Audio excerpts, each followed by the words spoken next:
This ridiculously handsome guy, who looks like a straight-up CEO, is none other than our protagonist, Deculan von Gran Uklena.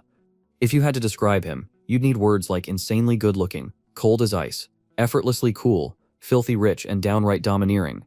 He looks down on both nobles and commoners alike, and was once hailed as a prodigy in magic. Now, he holds the prestigious title of senior professor at the Magic Academy. To any outsider, he'd seem like someone with a dazzling future ahead of him. But nope, what actually awaits him is death. Why? Because Deculan is a villain, not just any villain. He's a notorious antagonist within the Academy and one of the mid-tier bosses in a game. If he wants to survive, he has no choice but to rewrite the story. Want to know how this all plays out? Then hit that like button and subscribe before coming back to watch. The story begins on a stormy, rain-drenched night. At this moment, Deculan is leaning against a wall, a silver-haired woman driving her sword deep into his chest. Her eyes are devoid of emotion. As cold and empty as an assassin's, she twists the blade ever so slightly, making the wound even worse.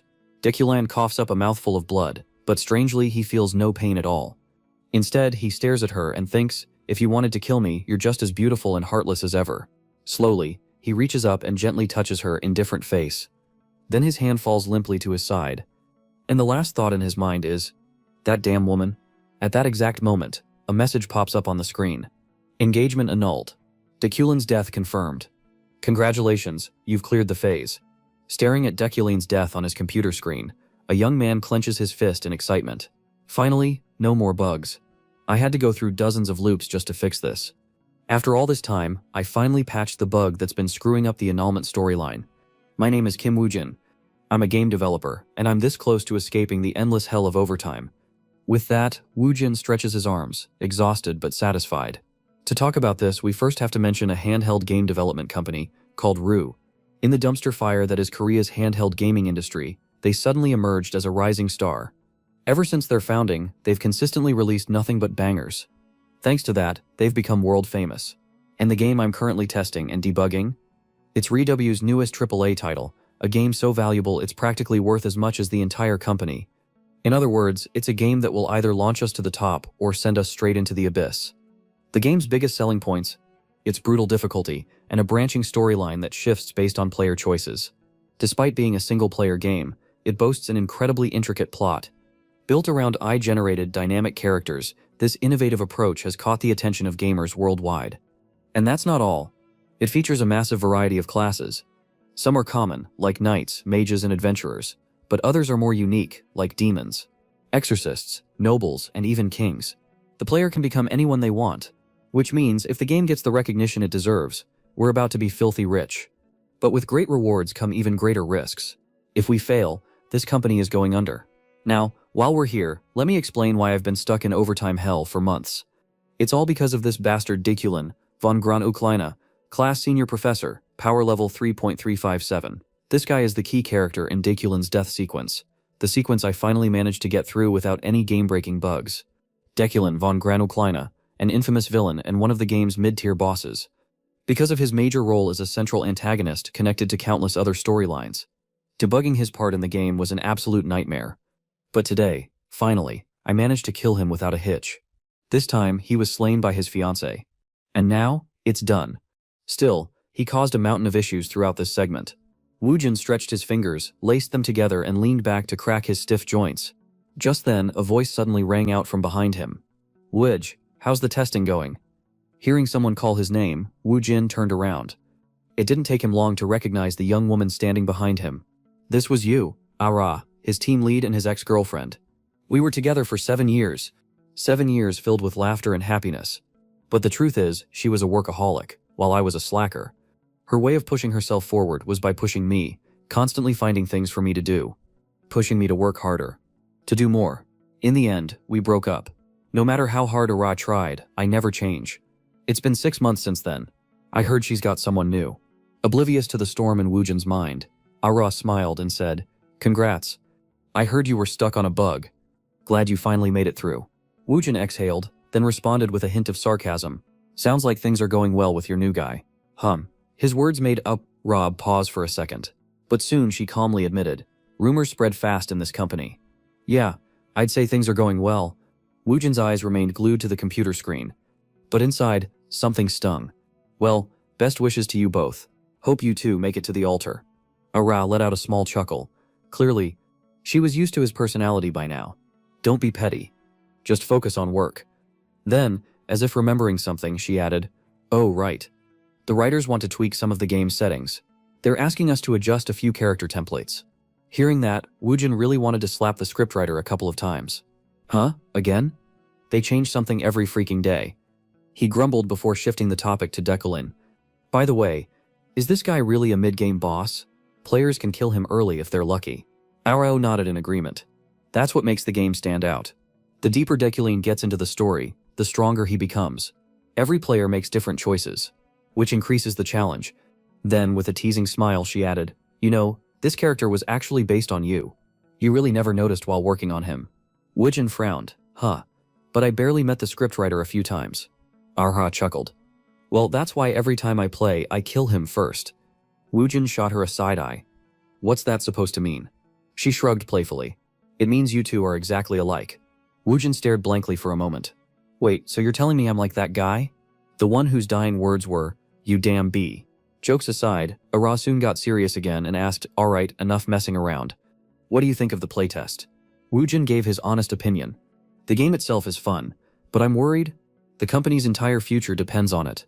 Ara shook her head slightly. You don't have to worry about that. The gameplay trailer already got people hyped all over the world. There's no way this will flop. Just then, Woojin glanced outside and noticed something. Hey, is that your boyfriend down there? See him? The guy leaning on the car. Ara followed his gaze to the blonde-haired man standing outside. She sighed. It's already this late. I should go. Before she could finish, Woojin cut in. What are you waiting for? Don't keep him waiting. Go. Ara fell silent for 2 seconds before finally saying, you're right, I'll get going. Then good job today. Woojin. Yeah, see you. Woojin replied, not even bothering to turn around. Once his ex-girlfriend had left the office, Woojin let out a sigh and turned back to his work. Alright, back to checking on Dekulin.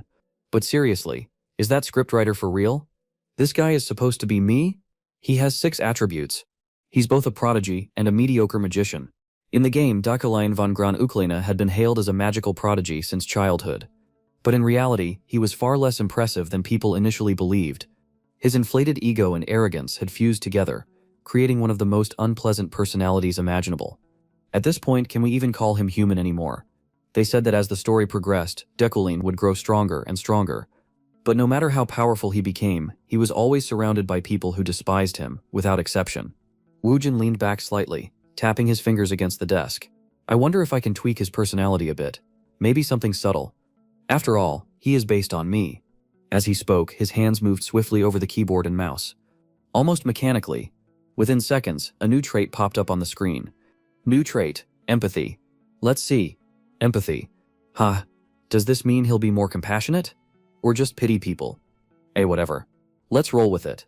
At the very least, he should be a little more empathetic than I am. Woojin smirked. Then suddenly, his eyes lit up. Actually, while I'm at it, why stop now? This one looked good. And this, let's add this too. Before he knew it, he had added a total of 5 brand new traits to Dekrian's profile. Empathy, wealthy tycoon, golden hands, keen insight, resilient body. One glance was enough to see that these were all incredibly strong traits. Once he was done, Woojin leaned back and scratched his head, feeling an odd sense of embarrassment. Damn, I might have overdone it, buffed him a bit too much. Huh, maybe I should just revert everything before these turns into a problem.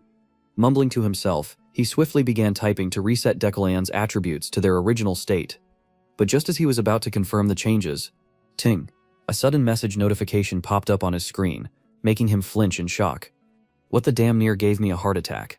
Who the hell is texting me at this hour? Woojin glanced at his screen to check the message, only to feel an even greater jolt of surprise.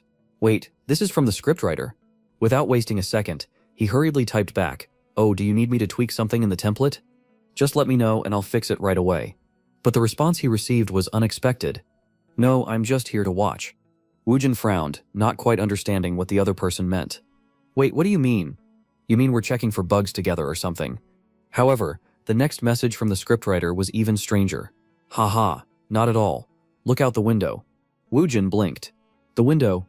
What's there to see? That was his first thought. But the moment he actually turned to look outside, his entire face froze. Above the city, the sky had turned into a swirling mass of dark clouds, with lightning crackling violently within. But what truly sent chills down his spine was the enormous gaping void in the center, like a hole ripped straight through reality itself. His eyes widened. What the hell is that? Why is there a hole in the sky? Then, without warning, a massive bolt of lightning shot down from the rift, splitting the air as if it intended to tear the earth in half. Woojin's vision blurred. A flood of chaotic images surged through his mind, his consciousness spiraling into a maelstrom of unfamiliar scenes and voices. What's happening? Where am I? Who? Who is this? And then, amid the storm of memories, a deep, commanding voice echoed in his head. Remember this well. Always stay vigilant. Dekulin is not one to be taken lightly. He may be at his lowest now, but he can rise again at any moment. He's merely recalibrating the scale of his talent. After all, he is a despicable villain. Scene shift. Inside an opulent bedroom, a sharp, irritated voice rang out. Wake up. Get up this instant. Dekulin. The frustration in the tone was enough to jolt the young man in bed awake. Standing beside him was a dark-haired woman, her expression a mix of anger and sheer impatience, as if she were about to tear him apart with her glare alone. How much longer do you plan to lie around like this? Can you even call yourself a man? Ignoring her accusations, the young man slowly ran a hand down his face and let out all a long, weary sigh. Ah, so this is how it is. It's been a few days since I took over this body, but it still feels like a dream. Wurchen muttered under his breath, his voice low enough that only he could hear. The dark-haired woman, noticing his lack of response, clenched her jaw tightly, then snapped in fury. How long do you intend to degrade yourself over some woman? Are you trying to bring shame to the family name? She tossed a thick file onto the desk beside the bed. I'm leaving your paperwork here. If you don't want to get fired from that precious professor position of yours, then get up and go to work. And with that, she stormed out of the room, her anger practically vibrating in the air. On this side, Woojin was still trying to piece everything together in his mind. A week ago, the night skies suddenly flashed, and I woke up in an unfamiliar place. Inside a body that wasn't mine, I can say for sure, I'm inside the world of the very game I was developing. The familiar scenery only reinforces my suspicions. On top of that, I've ended up in the body of the one person who can't escape death. No matter how the story of this world unfolds, the worst character of them all, I've become the villain, Dekulin. A quick note before we continue, I want to be consistent with how the main character is addressed. His real-world name is Kim Woo-jin, but the character he's taken over in the game is Dekulin, so from here on out I'll refer to him as Dekulin. Returning to the story, Dekulin carefully gathered the documents the black-haired girl had thrown to the ground and neatly stacked them. Meanwhile, he remained lying on the bed, absent-mindedly running a hand over his face as he reflected on everything. It's been a week since I arrived here. At first I thought all of this was just a dream, but with each passing day, the sensations of a living being forced me to accept that this is reality. After dying like that, could I be experiencing some kind of afterlife? But regardless, what I do know for sure is, I become the villain of the game that was still in development, Dekulin von Granucklein. Dekulin is a mid-game boss that players are forced to confront, no matter which path they choose. He is the enemy of countless characters, parents, and lovers, the source of numerous events and a persistent antagonist throughout the game. And now I have become that villain. The biggest problem is, I have no idea what stage of the game I'm currently in. The only thing I know for certain is my total mana capacity. Yet I have no clue how to actually use it. I can't defend myself in this state, and I'm not exaggerating. Out of all the characters, including Dekulin, I've run through the game's routes over 1,000 times during development. Dekulin only ever survived in one single scenario. He was literally designed to fulfill his role as a mid-game boss, and nothing more. As he reached this conclusion, Dekulin shifted his gaze to the stack of documents beside him. These were the papers that Girl had left behind. They contained fundamental knowledge on magic and the concepts of mana. Then, in his mind, information about the black-haired girl quickly surfaced. Her name was Uriel von Dellen Ucklein. The girl who had left the documents while he slept was Dekulin's half-sister, and in truth, she was the one who acted as the real leader of the Ucklein family in his place. Moreover, she had no good relationship with Dekulin at all. The woman Uriel mentioned was probably Yuli. It seemed like something was going on between Dekulin and Yuli. Now that I think about it, she did mention the position of professor. Didn't she? There's a lecture today. I should go. Since I've never taught a class in my previous life, I need to gather as much information as possible. And most importantly, these lines of text keep appearing. Right before Dekulin's eyes, a system screen appeared. Become a necessary character for the game. Side quest. Teach at the academy. Reward. Shop currency plus Borg .5. Even if he didn't want to go, Dekulin had no choice but to drag his exhausted body out of bed. As he walked, he silently encouraged himself. Whether it's because of this, or because of Yuli, I have to take action. She was one of the key factors leading to Deculin's death. And shop currency is important too. So, how should I conduct a lecture? Of course, I'm worried, but it's fine. After all, this body possesses a special skill, insight. Insight, a natural talent that grants the user the ability to comprehend everything, can be activated by consuming mana. Before becoming Deculin, I had given him this skill, hoping it would make him more empathetic. This is a natural trait that only appears in the latter half of the game. So, it must have some hidden functions. The luxurious bathroom and elegant clothes, but I could use them more naturally than I had expected. It was as if I had always lived as Deculin. At first I thought these clothes were too extravagant, but now they feel oddly refined and comfortable. This is definitely due to Deculin's trait. Dignity. Everything seems to be telling me, this is your body. Honestly, I couldn't even act in a way that went against the manners this body expected of itself. What Kim Woojin once found uncomfortable, now felt entirely natural. Even if it was just to gather information, attending my first lecture seemed far too normal. I am an outstanding and noble aristocrat. Thinking this, Deculin suddenly found himself sweating profusely. He gave himself a harsh reminder. What the hell is this? Kim Woojin? A healthy South Korean young man. Arguably tall and handsome. To borrow the last words of someone before a breakup, a lazy and boring bastard. That's who I truly am. Yes, I won't forget myself. I must not let my guard down. Scene transition. Deculin silently reminded himself once more before striding outside. Waiting for him was a chauffeur along with an exceptionally luxurious car. The moment Deculin appeared, the driver immediately bowed at a precise 90-degree angle in greeting. Seeing this, Deculin coldly stepped into the vehicle without hesitation. Meanwhile, in his mind, he couldn't help but curse. Damn, this ridiculously expensive car. I don't think I've ever ridden anything this costly in my past life. Damn it, now I'm remembering that moment again. So frustrating.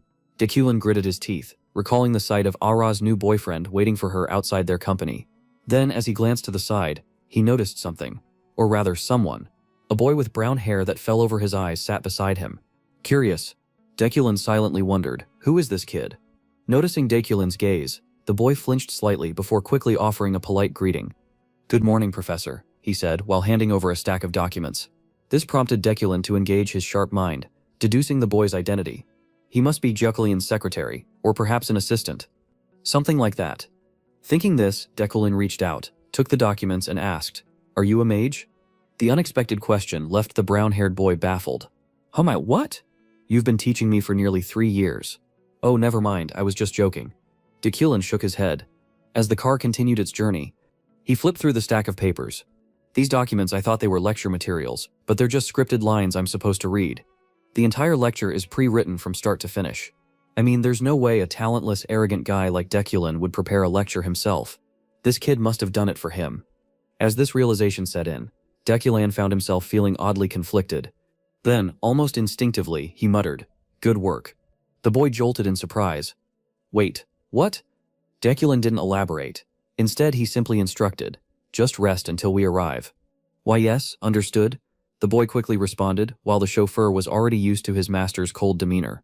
He couldn't help but be utterly shocked this time. Did the young master just compliment someone? He asked himself, still trying to process what had just happened. Meanwhile, inside the car, Deculin's expression subtly tensed, beads of sweat forming at his temples. What kind of ridiculous personality is this? My stomach is twisting, just because I gave someone a compliment? So this is the true nature of Deculin. He had already sensed it before leaving the mansion. But now it felt as if his entire mind was being influenced by Deculin's personality. The realization made him uneasy. Just as Deculin was caught up in his own thoughts, the luxurious black car gradually slowed to a stop. We've arrived, young master, the chauffeur announced from the front. Deculin didn't say a word. He simply reached for the door handle and stepped outside. What lay before him was a sprawling campus of towering, majestic buildings. Students filled the walkways, bustling about with an energy that made the entire scene feel alive. The sight left Deculin momentarily speechless.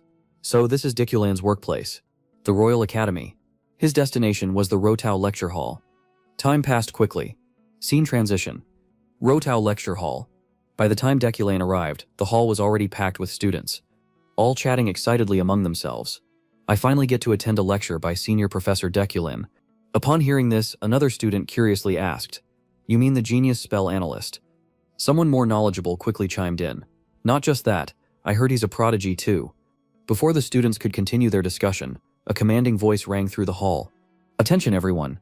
The room fell silent instantly. A tall figure had entered, exuding an aura of cold authority. I am Diculin von Gron-Uklein. I have been assigned this lecture as a senior professor of the Mage Tower.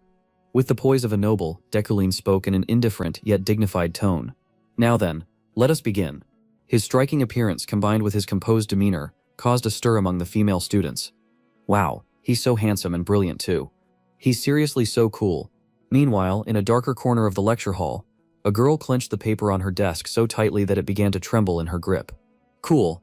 Haha, so we finally meet. Her eyes burned with hatred. That bastard Diculin, the enemy of my father, she muttered under her breath. Her gaze fixed sharply on him. Back to the thoughts of this mysterious girl. Memories of the past started flooding her mind. 3 years ago, my father took his own life. After dedicating his entire life to deciphering the Holy Scriptures, he ended it all in despair when his research thesis was stolen. And the one who took credit for it, the one the public hailed as a genius in sacred interpretation, was none other than that bastard Diculin. But I couldn't do anything. After my father died, I lost everything. Once a noble, I didn't just lose my family name, I lost our land, our wealth, everything we ever owned. In the end, I had nowhere to go. That day, I made a vow to myself. I would take revenge on that scum. From that moment on, I worked tirelessly, day and night, until I finally secured a place at the Royal Academy, the very place where Diculin teaches. Unlike those clueless students, I know the truth. His so-called mastery of sacred interpretation is nothing but a facade. Every ounce of his fame was stolen from my father. How can he stand there so shamelessly, acting as if he belongs in that position? That seat should have been my father's. I want to expose his lies. I want to kill him right here and now. But for that, I need patience. If I want to destroy him, I have to prepare. I have to make my revenge perfect. Her whole body trembled with rage as she thought about it, but even as she tried to calm herself, she was completely unaware that, at that very moment, the man she loathed was standing at the front of the room, calmly introducing himself to the students. Attention everyone, I will begin the lecture. Allow me to introduce myself. I am a senior professor at the Mage Tower.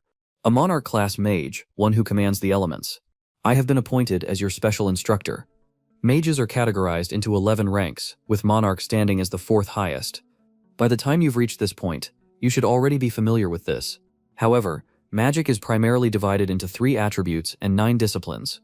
As for the attributes, they include origin, the foundation of all magic; elemental, the composition of matter; material, the medium that channels mana.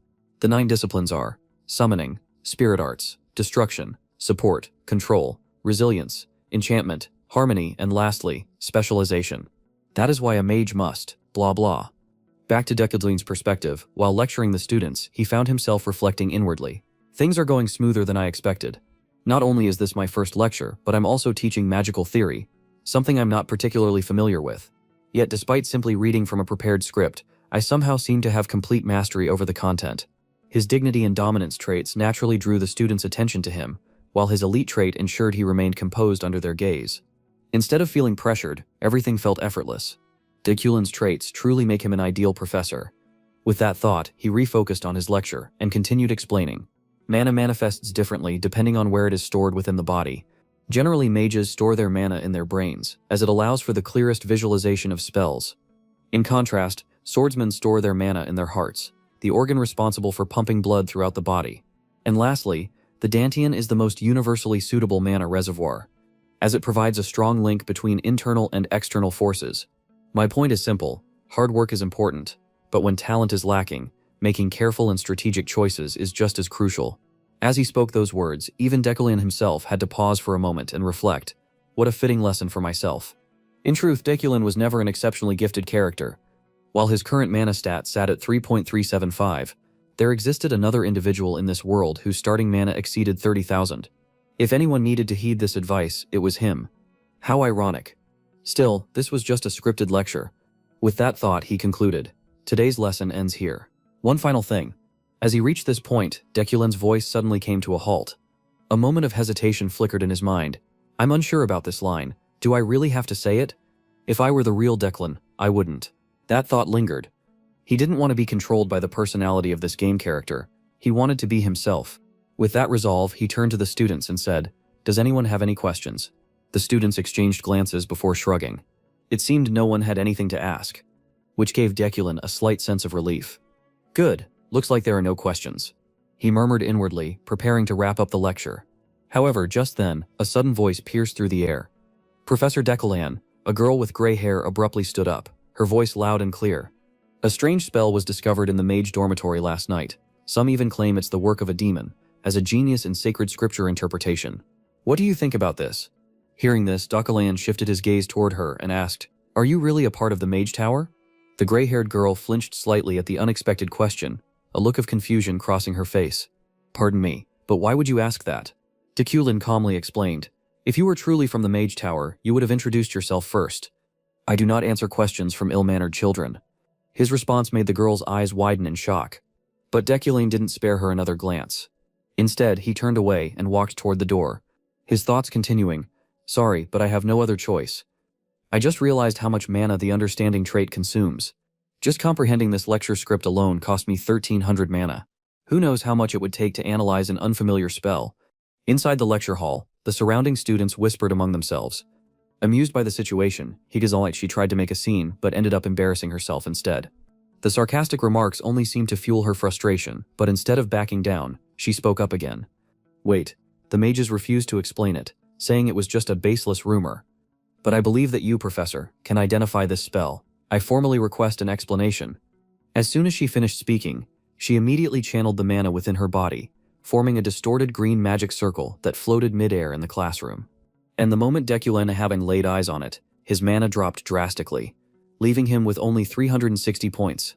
Above him, the gray-haired girl continued speaking. A few apprentice mages stayed behind at the dormitory to analyze it, but they haven't made any progress. If you could give us a hint before she could finish her sentence. Deculin cut her off. This is a magical barrier. There's no need to give you a hint. This is an enchantment-based confinement spell. Someone was trying to trap you inside. That's all. With that, Deculin turned and coldly walked out of the room, leaving the gray-haired girl standing there, stunned. Meanwhile, having completed his teaching duties, Deculin received 0.5 shot points from the system. Time quickly passed, shifting the scene to the Mage Academy's dining hall. At that moment, the gray-haired girl was still brooding over Deculan's lecture. What an insufferable man. I wanted to expose his fraudulent interpretation skills with an unknown spell, but instead, he called me disrespectful just because I forgot to say my name? I thought I was going to die of embarrassment. But surely, he had been caught off guard while trying to escape the situation. He had called it an enchantment-based spell. Enchantment magic was incredibly complex and usually required a medium to function. How could it possibly be an enchantment spell without a medium? What I showed him was an exact replica of the unidentified magical pattern drawn on the main door of the dormitory last night. At first, everyone had been confused, but it had since become a research subject for novice mages. I knew he was lying. She grumbled under her breath. Just then, a red-haired girl came running up behind her. Breathless, Ephraim, the magic circle from yesterday, it's been deciphered. When we reconstructed the spell into a barrier, I was completely shocked. We were too scared of the professor to ask him anything. But wow, you were really brave. On this side, Ephraim's face went completely blank as she processed what she had just heard. Huh, wait, you mean it really was a barrier spell? To confirm, the red-haired girl beamed and nodded enthusiastically. Yep, isn't Professor Deculin amazing? How did he even know it was an enchantment spell without a medium? Thanks to you, Ephraim. We're going to submit a report about this, and we'll be sure to include your name in it. Thanks? Ephraim replied awkwardly. Even after that, she still couldn't bring herself to accept the truth, that Deculin had actually guessed the spell correctly. No way, that's impossible. It must have been just a lucky guess. In the end, all I did was boost his reputation. As she thought that, she reached into her bag and pulled out a sheet of paper. Advanced Elemental Magic 5 credits. Instructor, Deculin von Gran Oakline. Looking at the paper, Ephraim pressed her lips tightly together. A class taught by Deculin this semester. People always say that if you understand both your enemy and yourself, you'll never lose. I'll need to mentally prepare myself if I have to face that bastard every day. Just wait. Deculin. I'll expose you soon enough. Ephraim swore to herself, the fire of determination burning fiercely in her heart. Returning to Deculin's perspective, even though he had already left the lecture hall, he couldn't shake the lingering fear in his heart. That was way too close. The moment I looked at that spell, my insight trait activated on its own. And just seeing the intricate patterns of that magic circle was enough to drain nearly all of my mana. I don't even know what kind of spell it was. Even if I had twice the amount of mana I have now, I wouldn't be able to grasp its mechanics. But at the very least, nothing bad happened. Just as that thought crossed his mind, a voice called out from ahead. It's been a while. The voice immediately caught Deculin's attention, and he quickly recognized the person standing before him. White hair and striking eyes, a face he had seen countless times through a computer screen. Yuli von Defreden, his fiancée. A woman renowned for her talent, destined to become the pinnacle of knighthood. He never expected to run into her here. From a short distance away, Yuli greeted him with a calm yet firm tone. How have you been? Deculin's expression remained as cold as ever. I'm not so sure myself. Let's just say I'm fine. For some reason his answer seemed to irritate Yuli. Her gaze narrowed slightly as she pressed him further. Fine? Even after breaking the promise we made just a week ago. Back to Deculin's inner thoughts. He had no idea what promise she was talking about. What promise? I have no clue what she's referring to. I'd better dodge this somehow. Deculin decided it would be best to avoid getting entangled with someone as dangerous as her. So he continued walking past her, his tone indifferent. I don't remember. Now if you'll excuse. Before he could finish his sentence, Yuli swiftly stepped in front of him, blocking his path. Her voice dropped into a low, unwavering tone. You're trying to run away. Just like before. Deculin could tell that Yuli wasn't going to let him leave so easily. With no other choice, he stopped and let out a sigh before speaking. Perhaps I forgot due to my recent fever. Could you remind me what exactly we promised? Hearing that, Yuli's mind drifted back to last week. A vivid memory surfaced, her own voice. Speaking with unwavering conviction, promise me, if you can be honest with yourself and admit your arrogance and conceit, then I will marry you. Even if the world itself crumbles. As the realization of her misplaced trust sank in, veins bulged on Yuli's forehead. She clenched her teeth, her voice seething with barely contained anger. It seems I was wrong to trust you. You may go. Hearing this, Deculin briefly turned his head, glancing at his fiancée for a moment. But then, without hesitation, he resumed walking. All right then, I'll be on my way. Behind him, Yuli's jaw tightened to the point where her teeth ground together audibly. Memories of her engagement to Deculin surfaced in her mind. My engagement to Deculin was for the sake of advantage. Deculin is a talented mage, and I am a gifted knight. A union between us will be politically beneficial and strengthen our bloodlines. That was what her older brother had told her. Since both the Uklein and Freyden families carried royal lineage, there had been no objections to their engagement. Even Uli herself had accepted it at the time. It's fine, for the sake of my family. Even if I don't love him, I will accept this. That was what she had told herself back then. However, both families had soon come to realize a harsh truth. Deculin's so-called talent had never existed in the first place. Perhaps he refused to admit it himself, but the reality was undeniable. He had deceived everyone, falsely claiming to be a prodigious magic analyst and securing a position as a professor. But the truth had begun to unravel. As time passed, more and more people started questioning whether Deculin's abilities were genuine, magical prodigy, the youngest senior professor in the history of the Magic Tower. And yet he had shown no progress since his last assessment 3 years ago. After several incidents, he had stopped boasting about his achievements altogether. Even so, despite discovering this deception, both the Uklein and Freyden families had chosen to conceal the truth. They probably didn't want to become the subject of ridicule. They didn't want their flaws exposed. But I cannot turn a blind eye to this. I can accept a loveless marriage, but I cannot forgive dishonesty. That is my creed as a knight. That's all there is to it. And he agreed to it as well. But now, he doesn't even remember the promise. Yuli whispered under her breath, her hands trembling as they clenched into fists. Royal Academy, the Tower of Magic. The Royal Academy is the most prestigious institution in the game. And among its various departments, the Department of Magic reigns supreme. You could think of it as the medical school of Seoul National University, with the Tower of Magic functioning as its affiliated hospital. As Deculin gazed around the campus, even he couldn't help but nod in admiration. This place looks amazing. A vast campus with a meticulously maintained garden. It reminds me of one of those elite universities in the US. The game's design team must have spent countless nights perfecting this atmosphere. I wish I could appreciate it more, if only I were in a different body. Experiencing this campus properly, just then, someone suddenly came rushing toward Deculin at full speed.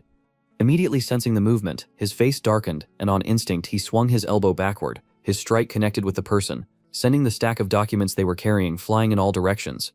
The person who had just run into him was none other than Deculin's assistant. I'm sorry, I was in a hurry to find you. Professor. Hearing this, Deculin quickly recognized who it was. Ah, it's that kid from before. I thought I was getting ambushed. He muttered to himself before speaking aloud. Oh, you're Zoro, right? No sir, I'm Alan. The assistant corrected him, causing an awkward silence to hang between them. It took a few seconds before Deculan finally responded. I must have mixed things up. Ah, I see. Alan trailed off, still puzzled as to who Zoro even was. The scene then shifted to Deculin's office. Now seated, he examined the documents Alan had brought and asked, So this is why you were in such a rush to see me? Alan nodded and explained, Yes, Professor. This is the list of sponsors for this year's new magic apprentices. Hearing that, Deculan quickly grasped the situation. So that's how it works. The Tower of Magic functioned much like a research institute in the real world.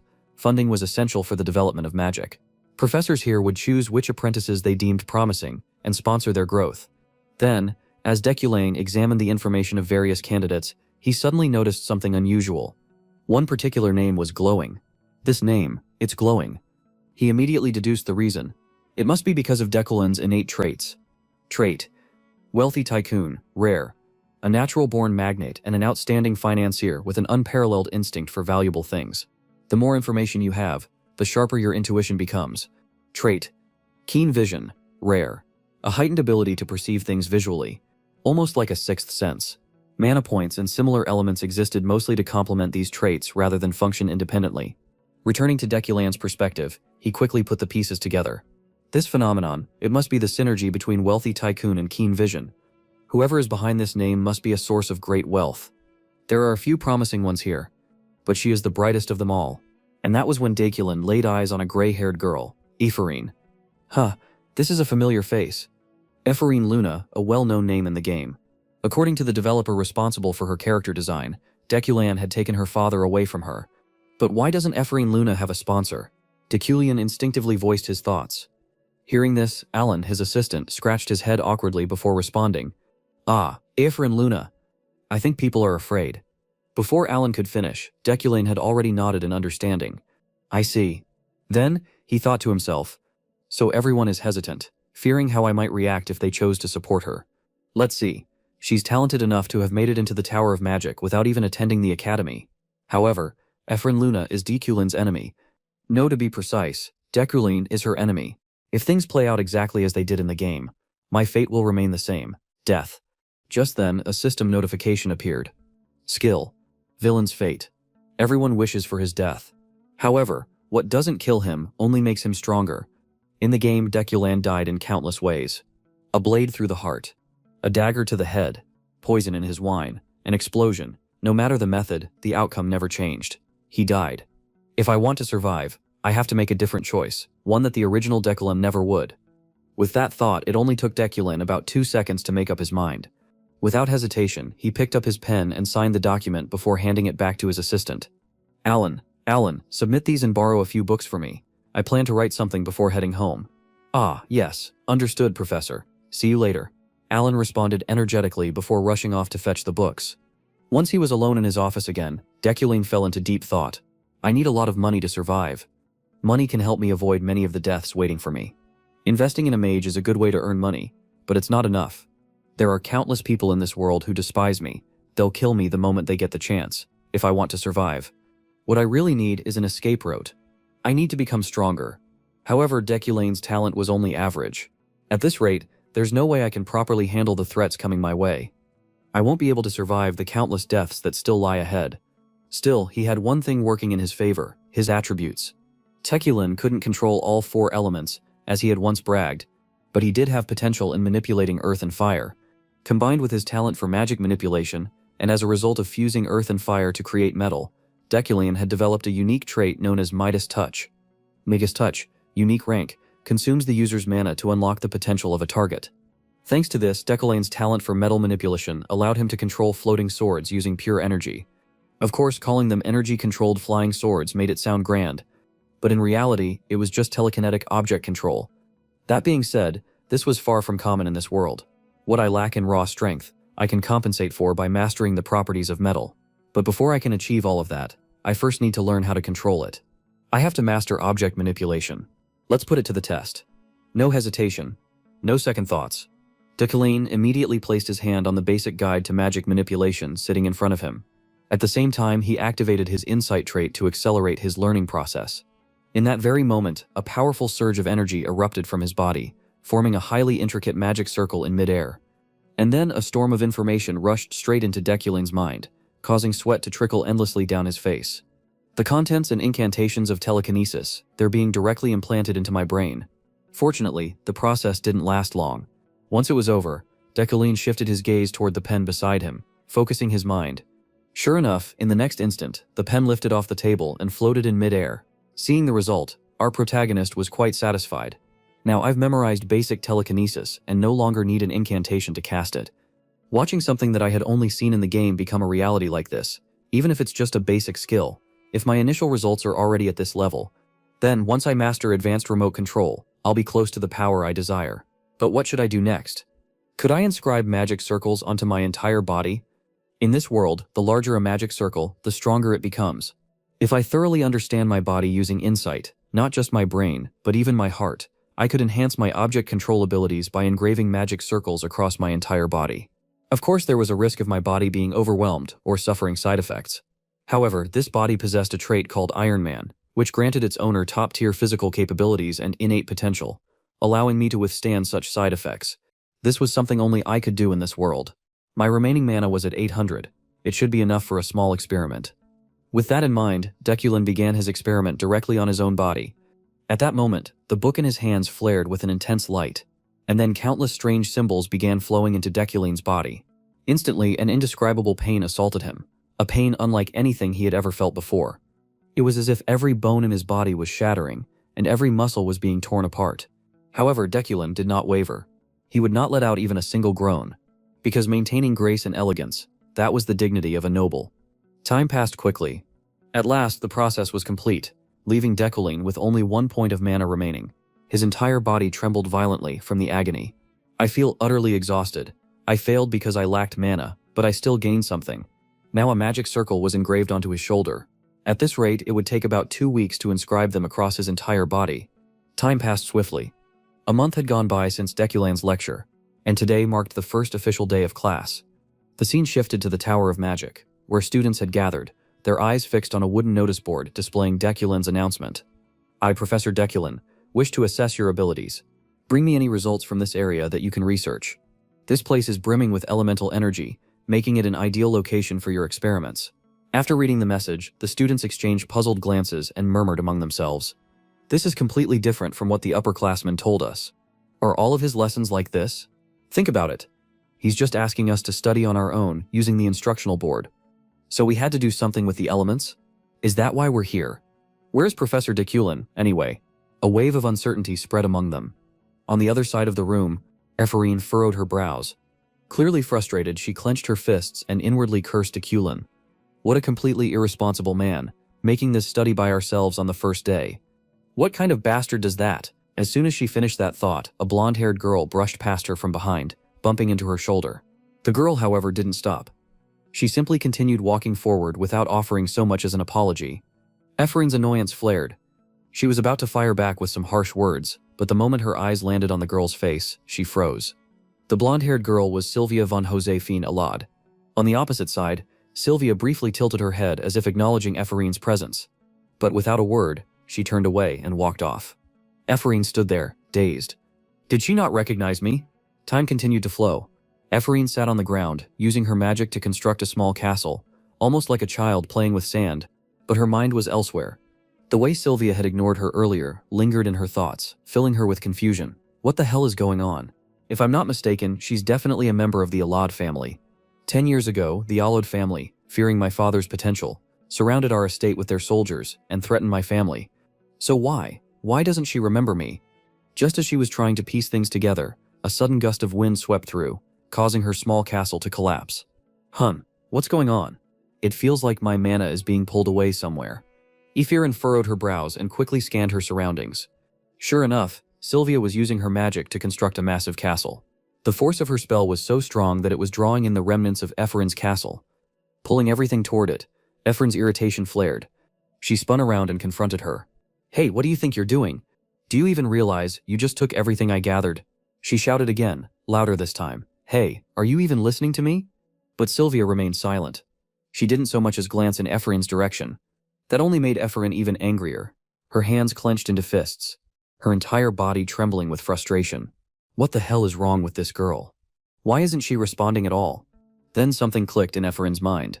Ordinary people, even strangers, would at least react in some way. A simple glance, a frown, something. But Sylvia? She showed absolutely no response, which meant she was doing it on purpose. A smirk slowly formed on Ephraim's lips. "Oh, I see how it is," she said, her voice laced with amusement. "So tell me, Lady Sylvia, why are you pretending not to know me?" For the first time, Sylvia reacted, her shoulders tensed. Barely noticeable, but Ephraim caught it. That tiny movement was all she needed to confirm her suspicions. Ephraim pressed on, her voice dripping with sarcasm. "I knew it. There's no way you wouldn't recognize me. After threatening my family and forcing me to abandon magic, are you afraid I came here to steal all the attention away from you?" Sylvia remained as cold as ever, her voice steady and emotionless. "I don't know you." Hearing this, Ephraim's frustration boiled over. "Oh, so now you're looking down on me?" she shouted. This time, Sylvia finally turned to face her, her sharp, piercing gaze locked onto Ephraim, her next words slicing through the air like a blade. "I don't know you, but I do know your father. That arrogant noble. I heard he's dead." The moment those words left Sylvia's lips, Ephraim's jaw clenched so tightly it felt like her teeth might crack. Her eyes burned with sheer, unfiltered rage, like a bomb second away from detonation. And then, it happened. The students nearby, who had been caught up in their own conversations, suddenly felt it. A massive fluctuation of magic, rippling through the air. Heavy and suffocating. "Huh, look at that," a male student blurted out. Hearing his voice, the others turned their heads. And what they saw stunned them. Ephraim had already gathered an immense amount of energy into her clenched fist. And without a second thought, she lunged at Sylvia. "What the hell did you just say?" "Say that again," she screamed as she swung.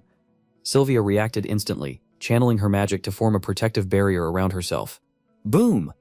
Ephraim's attack slammed into the shield, sending a deafening shockwave through the air. The sheer force of the impact blasted the surrounding students backward, their feet skidding across the ground as they struggled to stay upright. And then, silence. Only after the explosion settled did the panicked voices begin to rise. What the hell just happened? Is anyone hurt? Eyes darted around in confusion until they landed on the two figures at the center of it all. Ephraim, her breathing ragged, her body shaking, had a fistful of Sylvia's golden hair clenched in her hand. "I told you to say that again," she snarled. "Did you seriously just insult my father?" Before Sylvia could respond, someone in the crowd suddenly gasped. "Wait, what the hell is that?" That light, the moment those words hit her ears. Ephraim's anger momentarily cooled, and she followed the terrified gazes of the other students. And that's when she saw it. A rift behind them, in the very spot where their magic had violently collided. A swirling tear in space had formed, radiating an ominous red-black energy that pulsed and twisted in the air like a living, breathing entity. Panic erupted among the students. Screams, shouts, chaos. Even Ephraim, who had been seething with rage just moments ago, felt an ice-cold shiver run down her spine. A rift. "No, she muttered, her heart pounding in her chest. Her mind raced.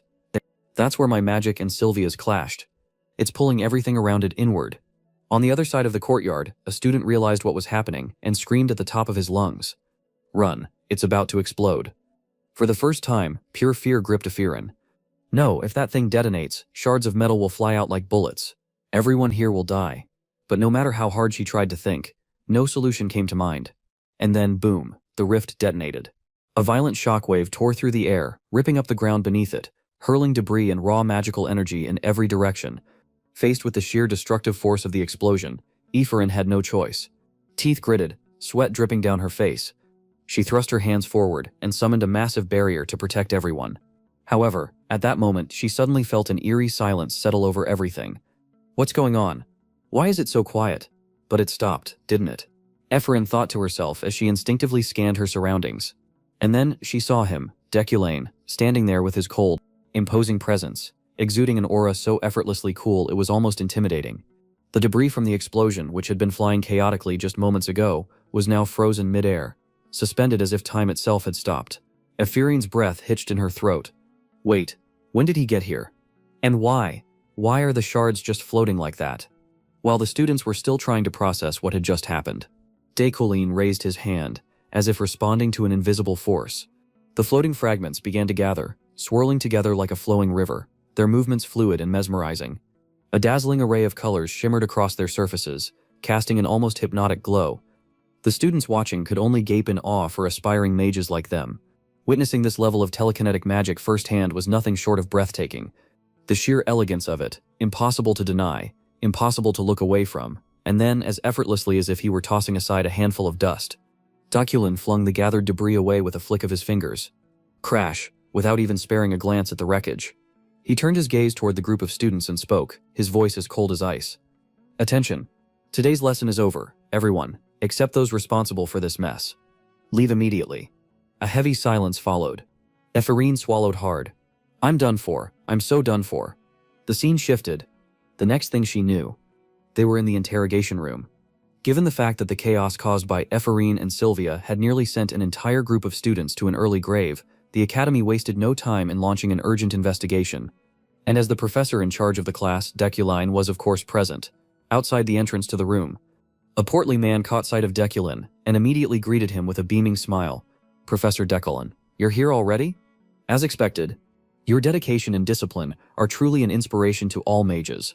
This man was Rietlan, a professor in the Department of Spirit Studies. Walking a step behind him was another faculty member, Relin, a professor from the Department of Support Magic. In response to Rietlan's words, a young woman wearing a mage's hat tilted her head slightly and spoke, Welcome, Professor Rietlan. Professor Rietlan, apologies for summoning you both so abruptly without prior notice. But thank you for arriving so quickly. This woman was none other than Adeline Sigillian, the president of the Royal Tower Magic Academy. Hearing this, the two professors nodded and quickly took their seats. Then a woman stepped into the room. Her voice was sharp, almost grating. All right, who was it? Who had the audacity to lay a hand on the young lady of the Allah family? In response, the plump professor, Rietlan, chuckled and spoke. From what I've heard, it was just some lully nobody, not even an official student of the academy. A nameless, insignificant commoner, but I also heard that Professor Dakulin handled the situation appropriately before it could escalate into a full-blown disaster. That's exactly what I heard too. Truly impressive. Professor Relin chimed in, nodding enthusiastically. From Dakulin's perspective, however, it was easy to see through Rietlan's real intentions. With his keen perception, a mere glance was enough to understand that the man was only offering empty flattery. The professors here were all skilled at maneuvering situations to their advantage. And the outcome of this disciplinary hearing had likely already been decided. On one side was Sylvia, daughter of the prestigious Alad family. On the other, Ephraim, a fallen noble, practically a commoner. It was painfully obvious which side they would take. If Dakulin wanted to change the result of this hearing, he would have to intervene. Even before stepping into this room, he had already noticed it, the swirling crimson aura radiating from Ephraim. Only he could see it, thanks to his uniquely sharp vision. It was a sign, the mark of a villain's fate. If things continued as they were, death would inevitably draw closer to him. Back in the present, once everyone had settled in, a voice echoed through the chamber. The disciplinary hearing between novice mage Ephraim and Sylvia will now begin. Without waiting for anyone else to speak, Rietlan immediately launched into his questioning. How dare you two cause such a dispute within the academy? If it weren't for Professor Dakulin, someone could have been seriously hurt. Tell me, why were you fighting? Ephraim lowered her head, her voice filled with bitterness. I can't say. What? Roland frowned, his expression twisting in curiosity. Meanwhile, Ephraim slowly lifted her gaze, looking up at the professor seated above her. That bastard is watching from somewhere up there. That's why I can't say anything. Sylvia had insulted her father, intentionally provoking her until she snapped, but there was no way she could say that in front of her enemy. At that thought, tears began streaming down Ephraim's face. It felt as if the entire world was against her. Unaware of the turmoil in her mind, Redalon, upon seeing her cry, didn't show a shred of sympathy. Instead, he raised his voice even more. Are you playing games here? Or is this some pathetic inferiority complex? You should know your place. The difference in status between you and Sylvia is crystal clear. Yet you dared to ignore that. Ephraim clenched her fists but remained silent. Seeing this, Ritlana scoffed and turned towards Sylvia. All right, Sylvia, you tell us. In response, Sylvia explained the situation in a calm voice. During class, I accidentally destroyed her work, and that led to a dispute. As soon as she finished, murmurs of irritation rippled through the professors. What? So it wasn't even intentional? And yet, Ephraim caused a commotion over something so trivial? How dare a lowly nobody like her? Do you not have any self-control? Chairwoman, we should expel her. We cannot tolerate such arrogance and violent behavior. Below, Ephraim bit down hard, her teeth clenching together as she endured their relentless condemnation. It's so cold. A mere disciplinary hearing at the academy had turned into a public humiliation. Every word of criticism was aimed at her, and she couldn't even defend herself. There was no one left to stand up for her. It was suffocating. It was freezing. Deculin. This is all because of him. The more she thought about it, the more her gaze darkened with resentment. Meanwhile, Chairwoman Adeline, seeing that the professors had seemingly reached a consensus, spoke up. It seems that everyone has made their decision. However, since Professor Deculin was present at the scene, we should hear his opinion before reaching a final conclusion. At those words, Deculin finally spoke. I, Deculin, as a senior professor of the tower and a member of the disciplinary committee, have a question for you. He turned his piercing gaze towards Sylvia. Sylvia von Josephine Allo. Do you believe you bear no fault in this incident? Hearing those words, both Ephraim and Sylvia flinched in surprise. Sylvia blinked in confusion before hesitantly asking, What? Deculin's voice rang out again, steady and unyielding. Let me repeat myself. Do you truly believe you bear no fault in this incident? Ephraim was utterly lost. She had no idea where this conversation was heading anymore. And she wasn't the only one. Even Retalon, the overweight professor, looked bewildered as he stammered. What are you saying? Professor Deculin. But Deculin ignored him. His icy gaze remained fixed on Sylvia as he calmly unraveled the truth for everyone in the room. You had the ability to prevent this incident, yet you chose not to. Or, are you implying that the talent everyone expects so much from you isn't even capable of something that simple? Sylvia's eyes widened, her face frozen in shock.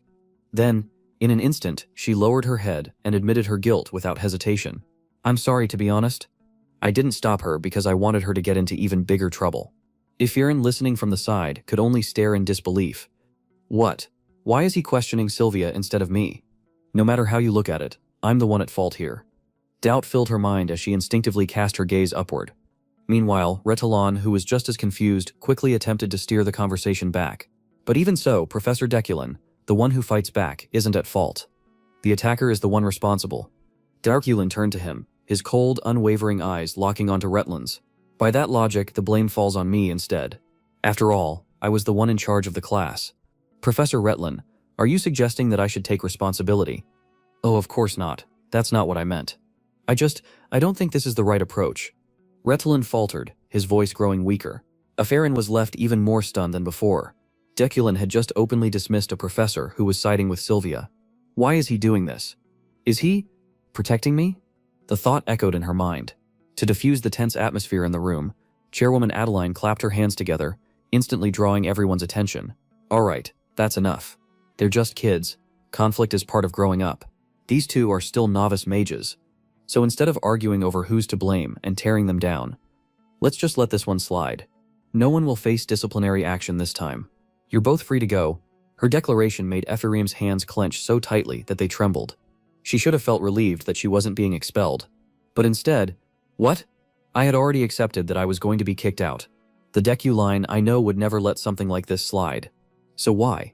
Confusion and frustration swirled inside her. Meanwhile, the professors began filing out of the room now that the hearing had concluded. Professor Retlon, the rotund man, took the opportunity to butter up the protagonist. As expected of Professor Deculin, your ability to analyze a situation is truly remarkable. Deculin responded coolly. It was all for the students. Before he could finish, Ephraim abruptly stood up, unable to contain her curiosity any longer. Professor, I have a question. Her mind was racing with countless thoughts. If you remember the name Luna, if you knew my father, and if you knew that he suffered his entire life before finally ending it himself. After speaking, she hesitated, lowering her head and thought, but even if Deculin does remember, what if he decides to take back his judgment just to protect himself? And if he doesn't remember my father at all, wouldn't that be even more painful? The more she thought about it, the more anxious she became about Deculin's next words. But he didn't let her down. You don't need to ask. He replied, don't waste your talent dwelling on the past. And with that, the protagonist turned and left, leaving the gray-haired girl standing frozen in place. Ephraim stared after him, her mind reeling. I knew it. Deculin knows about me and my father. If he didn't, there's no reason he would have helped me. He must feel some responsibility and decided to step in. But does that mean he helped me out of pity? Her thoughts wavered between doubt and relief. Still, I'm glad he didn't forget. And as long as he still remembers me, that's enough. At least for now, as those emotions surged within her, tears welled up and spilled down her small face. She hastily wiped them away with the back of her chain. Thanks to this internal shift within Ephraim, Deculin successfully avoided his impending death scenario and earned 2 shop coins. Time passed quickly. The scene shifted to Sylvia. A blonde-haired man had arrived to pick her up in a sleek convertible. This was Gilthian von Ludwig Allo, her father. a telekinetic mage, and the head of House Allah. Having already heard the full story, he turned to reassure his daughter. That matter? Huh, you don't need to concern yourself with that child anymore. Ifir and Luna may have talent, but she's already missed her chance. From the back seat, Sylvia remained silent, her gaze drifting absent-mindedly across the passing scenery. Her thoughts wandered, pulling her back to an old memory. 10 years ago, on the day of the aptitude test for admission into the academy, Ephraim and Sylvia met for the first time. After assessing their abilities with a magical orb, the elderly wizard conducting the test was utterly stunned by the brilliance it emitted. Impossible. Both of you possess the talent to become archmages. Around them, whispers quickly spread among the gathered crowd. What? 2 kids from our territory. What in the world is happening? Their astonishment was entirely justified. The title of archmage was no small matter. The pinnacle of magical mastery. A state of immortality. An existence beyond even the reach of emperors. Those who ascended to this level were immortalized in the annals of the continent's history. Yet by the laws of magic, only 3 individuals could ascend to archmage status in a single era, regardless of their magical specialization. This rule had never been broken. At the time, only one of these 3 positions had been claimed, by Demikon. The first to attain the eternal rank in this era. That left 2 spots. However, one of those was all but reserved for Adeline, the president of the Magic Tower and the strongest contender for the title. In other words, Sylvia, heir to the Alad family, and Aferin, daughter of the Luna Branch family, would have to compete for the final remaining position. Sylvia clenched her fists, her determination unwavering. I knew this without anyone needing to explain it to me. That day, I realized the true reason why the Alad family oppressed the Luna family. It was because of me. To ensure that I, not Ephraim, would become the next archmage. Becoming an archmage isn't just my dream. It's my destiny. She reaffirmed this conviction in her heart. But then, a memory surfaced. Ephraim's words from before. Are you afraid of me surpassing you? The remark made Sylvia scowl slightly. But she quickly shook it off. No, I must be overthinking things. Up ahead, Giltian, as if sensing his daughter's unease, chuckled and reassured her. You don't need to worry about that child. Your real concern should be Deculan. He's not someone to take lightly. He may be struggling now, but back in his youth, he was called a genius. He has the potential to rise to the top. No one can predict what he'll become. Meanwhile, Sylvia fully understood what her father was warning her about. Of course I know, that professor, Deculan, he saw right through my trap. At that time, I had clearly erased Ephraim's mana. I set up a trap so that when her mana made contact with it, it would detonate. The bigger the explosion, the more trouble she would be in. But Deculan immediately saw through my plan, even though I had checked for any traces of surveillance magic in the area. He forced me into a compromise. Instead of saying I was responsible, I know everything. Do as I say. That was a threat, but I had no choice but to accept. I thought he was just someone with above-average talent, but I never imagined he was this deep and calculating. Just what kind of person is he? The more she thought about it, the more sweat dripped down her pale face. Her hands trembled from the tension. Time passed quickly. A few days later, the scene shifted to Deculan's mansion. At this moment, our protagonist was dressed in an elegant suit. Exuding a noble aura, it seemed he was preparing to attend a formal gathering. From outside the room, a voice called out, It's me, Roy. Are you ready, sir? Deculan replied that he would be out shortly. Shortly after, his chauffeur drove him to the event in an extravagant high-end vehicle. Inside the car, Deculan sat in silence, lost in thought about Ephraim.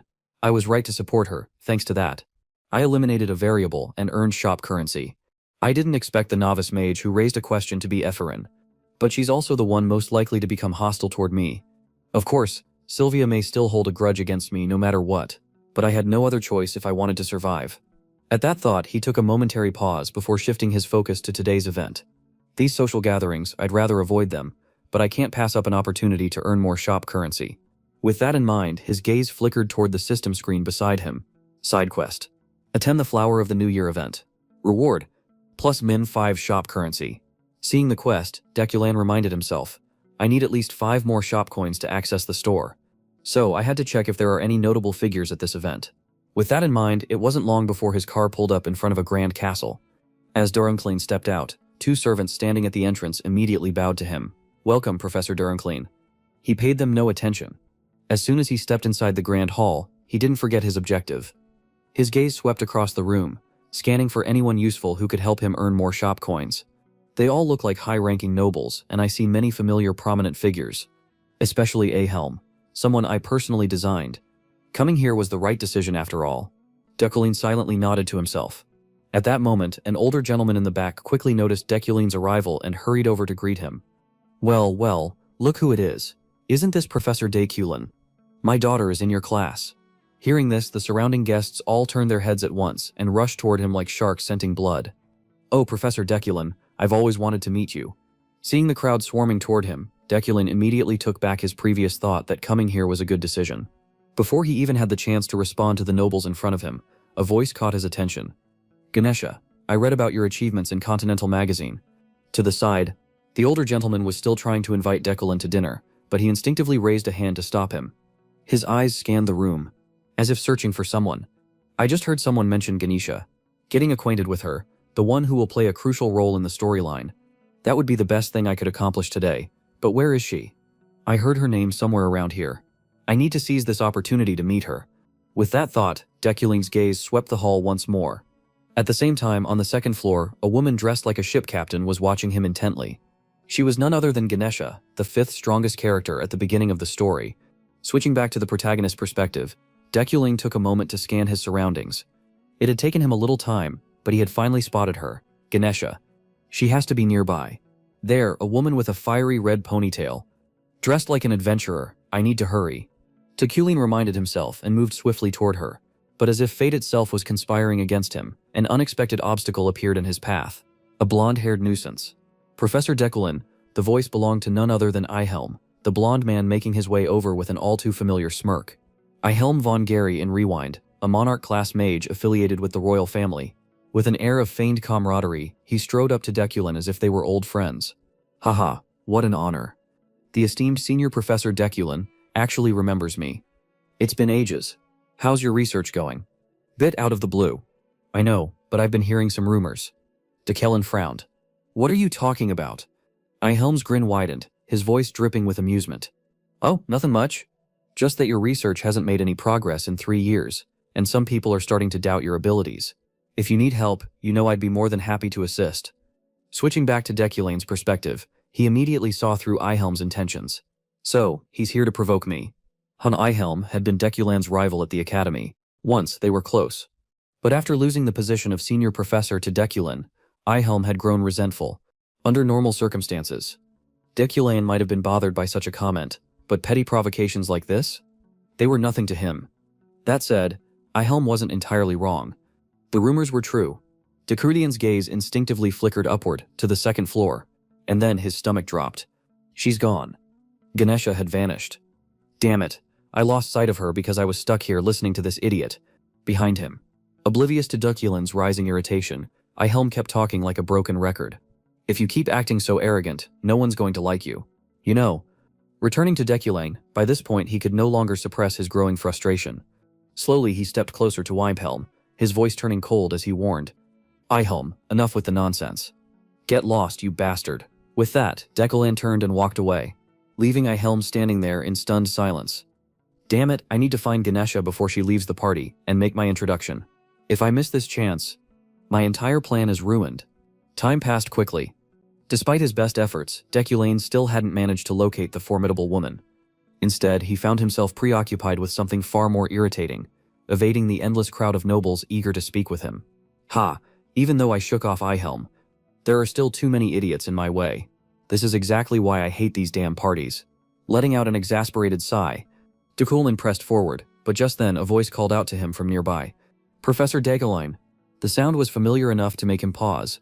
He turned his gaze toward the source, and to his surprise, the person calling him was none other than Ganesha herself. Standing before him, Ganesha looked at Deculin with a playful glint in her eye, before speaking. Did we run into each other by chance? Or were you looking for me? Deculin didn't respond immediately, still caught off guard by her casual attitude toward him. Of all the people I could have run into while escaping that horde of lunatics, I had to run into Ganesha. But more importantly, since when were Deculin and Ganesha acquainted? After a brief moment of thought, he forced a faint smile and answered, I just got lost. His response made the red-haired woman burst into laughter. That's hilarious. I know you were looking for me. You must have something to discuss, right? If it's about that mission, I'm sorry, but I already returned the commission fee. Can't you let it go? At her words, Deculin immediately made a deduction. So it seems Deculin and Ganesha were connected through some sort of mission. Unaware of his thoughts, Ganesha continued speaking. I'm sorry for not bringing you a child with magical talent like you asked. No, I guess it's not that I didn't bring them. I just got attached to them. I couldn't hand them over to you. Her expression grew complicated as she admitted this. Meanwhile, our protagonist still had no clue what was going on. I have no idea what she's talking about. But it seems like Duculin has done this kind of thing multiple times. Trying to make up for his shortcomings with talented children, Ganesha's voice shifted slightly as she turned to face him. Let me ask you something. How long do you plan on living like this? Her tone was dripping with sarcasm, and her words made Duculin pause. Lost in thought, how long, huh? Before he took over Duculin's body. The man had been easily swayed by worthless people, destroying the trust around him and hurting many for his own benefit. But I'm different. Duculin placed his hands on the balcony railing, gazing off into the distance. His voice was calm but firm as he spoke. From now on, I'll live differently. To Ganesha, her words had been nothing more than mockery. But instead of the reaction she expected, she received a response so unexpected that she couldn't help but stare at him in shock. I didn't see that coming. I thought you were going to kill me for opposing that secret mission and running away. You're overthinking things. Duculin waved her off, though deep down he couldn't help but be amused at the sheer stupidity of the original Duculin. Did he seriously try to kill Ganesha, the strongest combatant at this point in time? Did he have a death wish? He might not have known much about the original Duculin, but Ganesha, she was someone who could kill anyone with just a strand of her hair. Her attributes? A mortal body. Master martial artist. She was a warrior who had reached the pinnacle of combat. And now that he was Duculin, there was no way he'd send assassins after Ganesha. If he did, he'd probably be lying in a coffin by now. Things didn't play out exactly as he had expected. But in the end, he had achieved his goal at this networking party. There was no reason to stick around any longer. With that in mind, Duculin no longer wanted to waste time at these kinds of social gatherings. So, turning to Ganesha, he simply said, I'll be back, so don't start worrying over nothing. Ganesha watched him leave. Her curiosity piqued. That's it. You're just going to walk away. No assassins, no bloodshed. I'm not that free, Duculin replied coolly, his tone indifferent. That remark left the red-haired woman momentarily stunned. Meanwhile, as Duculin walked away, his mind was occupied with various thoughts. With the power of the Ukline family, just like Ganesha mentioned, I could use the Adventurers Guild to put pressure on her. However, doing so would increase the variables that could lead to my death. The moment Duculin reached that conclusion, as if rewarding him for making the right choice, the system sent him a notification. Villain's fate. Cause of death avoided. Store currency +1. Duclidin's expression immediately turned blank. What? First it was surpassed, and now it's avoided. I didn't even realize it, but was that conversation just now actually one of the causes of my death? A chill ran down his spine. He couldn't afford to be careless. The more he thought about it, the more anxious he became. I need to leave this party right away. The last thing I need is to say something stupid and end up dead. The scene shifted to another part of the party, where a brown-haired girl let out an exasperated sigh. Turning to her companion, Hey, how much longer are you planning to sit here? Her name was Rayleigh, a relative of Yuli, who was also an adventurer. Across from her, Yuli grumbled, I never wanted to come here in the first place. Oh come on, enough already. Just get up and come with me. But Yuli remained stubbornly in her seat. Seeing this, her friend narrowed her eyes, as if picking up on something, before suddenly asking, So, what's going on with him? Who? Professor Duculin. How are things between you two? Yuli hesitated for a moment before sighing. I'm a little worried, there are too many rumors. From Yuli's perspective, there was no such thing as a pleasant memory when it came to her and Duculin. So without hesitation, she replied bluntly, obviously what could possibly be good about it. Yuli's blunt words made Rayleigh a little worried. She glanced around cautiously before whispering, Hey, if you say it that loud. At that moment, the sound of approaching footsteps echoed nearby. Catching Yuli's attention, she instinctively looked up and spotted Duculin descending the staircase at a steady pace. Their eyes met for a brief second, but instead of acknowledging her, Duculin quickly averted his gaze and turned away, unwilling to get involved with yet another potential cause of his death. His abrupt reaction stirred whispers among the party guests. Wait, what, did Professor Duculin just leave?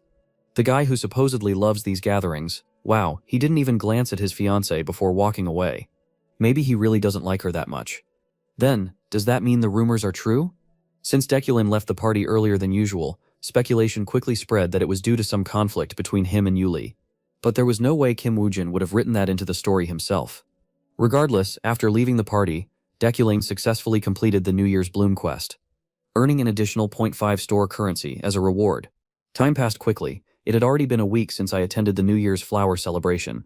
During that time, aside from my daily memory training and introductory psychokinesis practice, I felt that my physical strength was lacking, so I started physical training. The main reason was that I had nearly lost my life after doing something reckless. Going back a few days, at that time as usual, Deculin engraved a standard magic formula onto my body. However, the pressure it exerted on my body was greater than he had anticipated, nearly sending our protagonist to an early grave. If I were an ordinary mage, I would have likely perished. Was I able to endure it thanks to my Iron Man trait? After meeting Ganesha the other day, I had a strong desire for greater power, so I engraved psychokinetic fire manipulation alongside psychokinetic object control to enhance my metal control abilities. The goal was to upgrade by embedding a magic core into my psychokinesis. This method significantly shortens the time needed to learn magic, but in exchange it is extremely dangerous. Realizing the immense strain it put on my body, I decided to train my physique. As a result, I established a morning routine. Thinking about this, Deculin finished his training, whether it was due to the Iron Man trait or not. After only a short period of training, his muscles had already become remarkably defined, almost no different from those who had been training for years. Phew, time to head off to work. Deculin exhaled lightly. Time passed quickly once again. Switching scenes to Deculin's office. At that moment his assistant Alan arrived to meet him, handing over a document-filled bag while explaining, "This is a proclamation that was just sent from the Mage Tower. The sender is the Professor Qualification Review Committee of the Mage Tower." Hearing this, Deculin's expression shifted and he quickly checked the letter. Inside, it read, "We hereby inform you of a hearing scheduled within the next 6 months concerning the progress of your current research. Professor Deculin, until then, please prepare all relevant documents accordingly." For Deculin, the sudden investigation was a troublesome development. If an audit hearing was being organized, it meant that his research had stagnated long before I took over this body. This put me at a significant disadvantage. In the game, Deculin was always a true professor. Perhaps maintaining the professor title was a prerequisite for this quest. If I lost it, all hope of returning would be gone. That meant I had to find something, anything, in Deculin's laboratory to save myself. Deculin Tijed arrived at the lab's entrance. However, upon opening the door and stepping inside, the sight before him left him utterly speechless. It was an absolute mess. Books, furniture, and various objects were scattered everywhere, creating complete chaos. It seemed like no one had set foot in here for a long time. If Deculin had truly been frequenting this place, there was no way the lab would be in such disarray. With that thought, Deculin's gaze shifted toward a pile of sludge not far away. He had a strong feeling about it. Something about that heap of garbage seemed off. Was it hiding something? I didn't know who to blame, but this was undoubtedly the most effective way to hinder Deculin. Fortunately, I had managed to learn psychokinesis and time. With that in mind, Deculin activated his object manipulation ability, extracting a book from within the pile of trash. As he carefully opened it, he realized it was a research journal. It seemed like all the research results had been encrypted to prevent theft. But that was pointless, as Deculin thought this. He used his comprehension trait to analyze the information. Instantly, a dazzling golden light burst forth from the pages. Even Deculin himself was amazed. This radiant golden glow, it was blinding. It appeared that his research was truly extraordinary. Thanks to the combination of prosperous magnetism and keen vision, I could perceive its brilliance. However, the research was incomplete, torn pages, missing sections, and even flawed logic in some areas. Despite that, it was still grand enough for prosperous magnetism to react. Next, he also discovered a pendant tucked inside the notebook. Inside was a photograph of young Epherin, posing with a man, likely her father. This child, a Firen Luna, isn't it? So that's how it is. It seemed that while working as a researcher under Deculin, Epherin's father had desperately tried to hide this. The grudge that the Luna family mages held against Deculin. It was clear that because of him, Epherin had endured a tragic life. But don't worry, I'll complete this research using my comprehension trait. If I can finish the dissertation this way, I'll list his name as a co-author. Of course, I need achievements of my own as well, so I can't just put only his name. Meanwhile, the scene shifts to a cafe on the academy campus, where Epherin and a group of classmates were deep in discussion. Among them, a girl with bright orange hair spoke loudly. "Got it? We commoners have to stick together. There are only 30 commoners in this class. If we don't cooperate, we'll all suffer sooner or later. You agree with me, don't you, Epherin?" She turned to look at Epherin, snapping her out of her thoughts. "I used to be a noble." "Ha, whatever. Forget about noble duties, without even a house or land to my name. What kind of noble am I anymore?" Thinking about this, Epherin let out a long sigh, unaware of her inner turmoil. The orange-haired girl continued, "Do you understand, Farine?" You had to be with us. You're the representative of the commoners. That's right, you were a victim of Sylvia, too. The group eagerly chimed in, all turning to look at Ephorine with eyes filled with expectation. This left her forcing an awkward smile inside. Haha, so they think I'm some kind of commoner representative. In another corner, a male student hesitantly spoke up. Actually, if we want to start a club, we need a supervising professor's approval, right? I don't think the professors would like us gathering like this. Hearing this, the orange-haired girl stroked her chin and admitted, that really is our biggest obstacle. How about Professor Reelan? She suggested.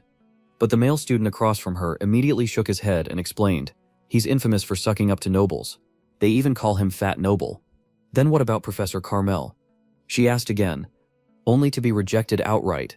Don't even bring up that name. The moment he sees a commoner, he turns his back and walks away. And of course, Professor Deculin is out of the question.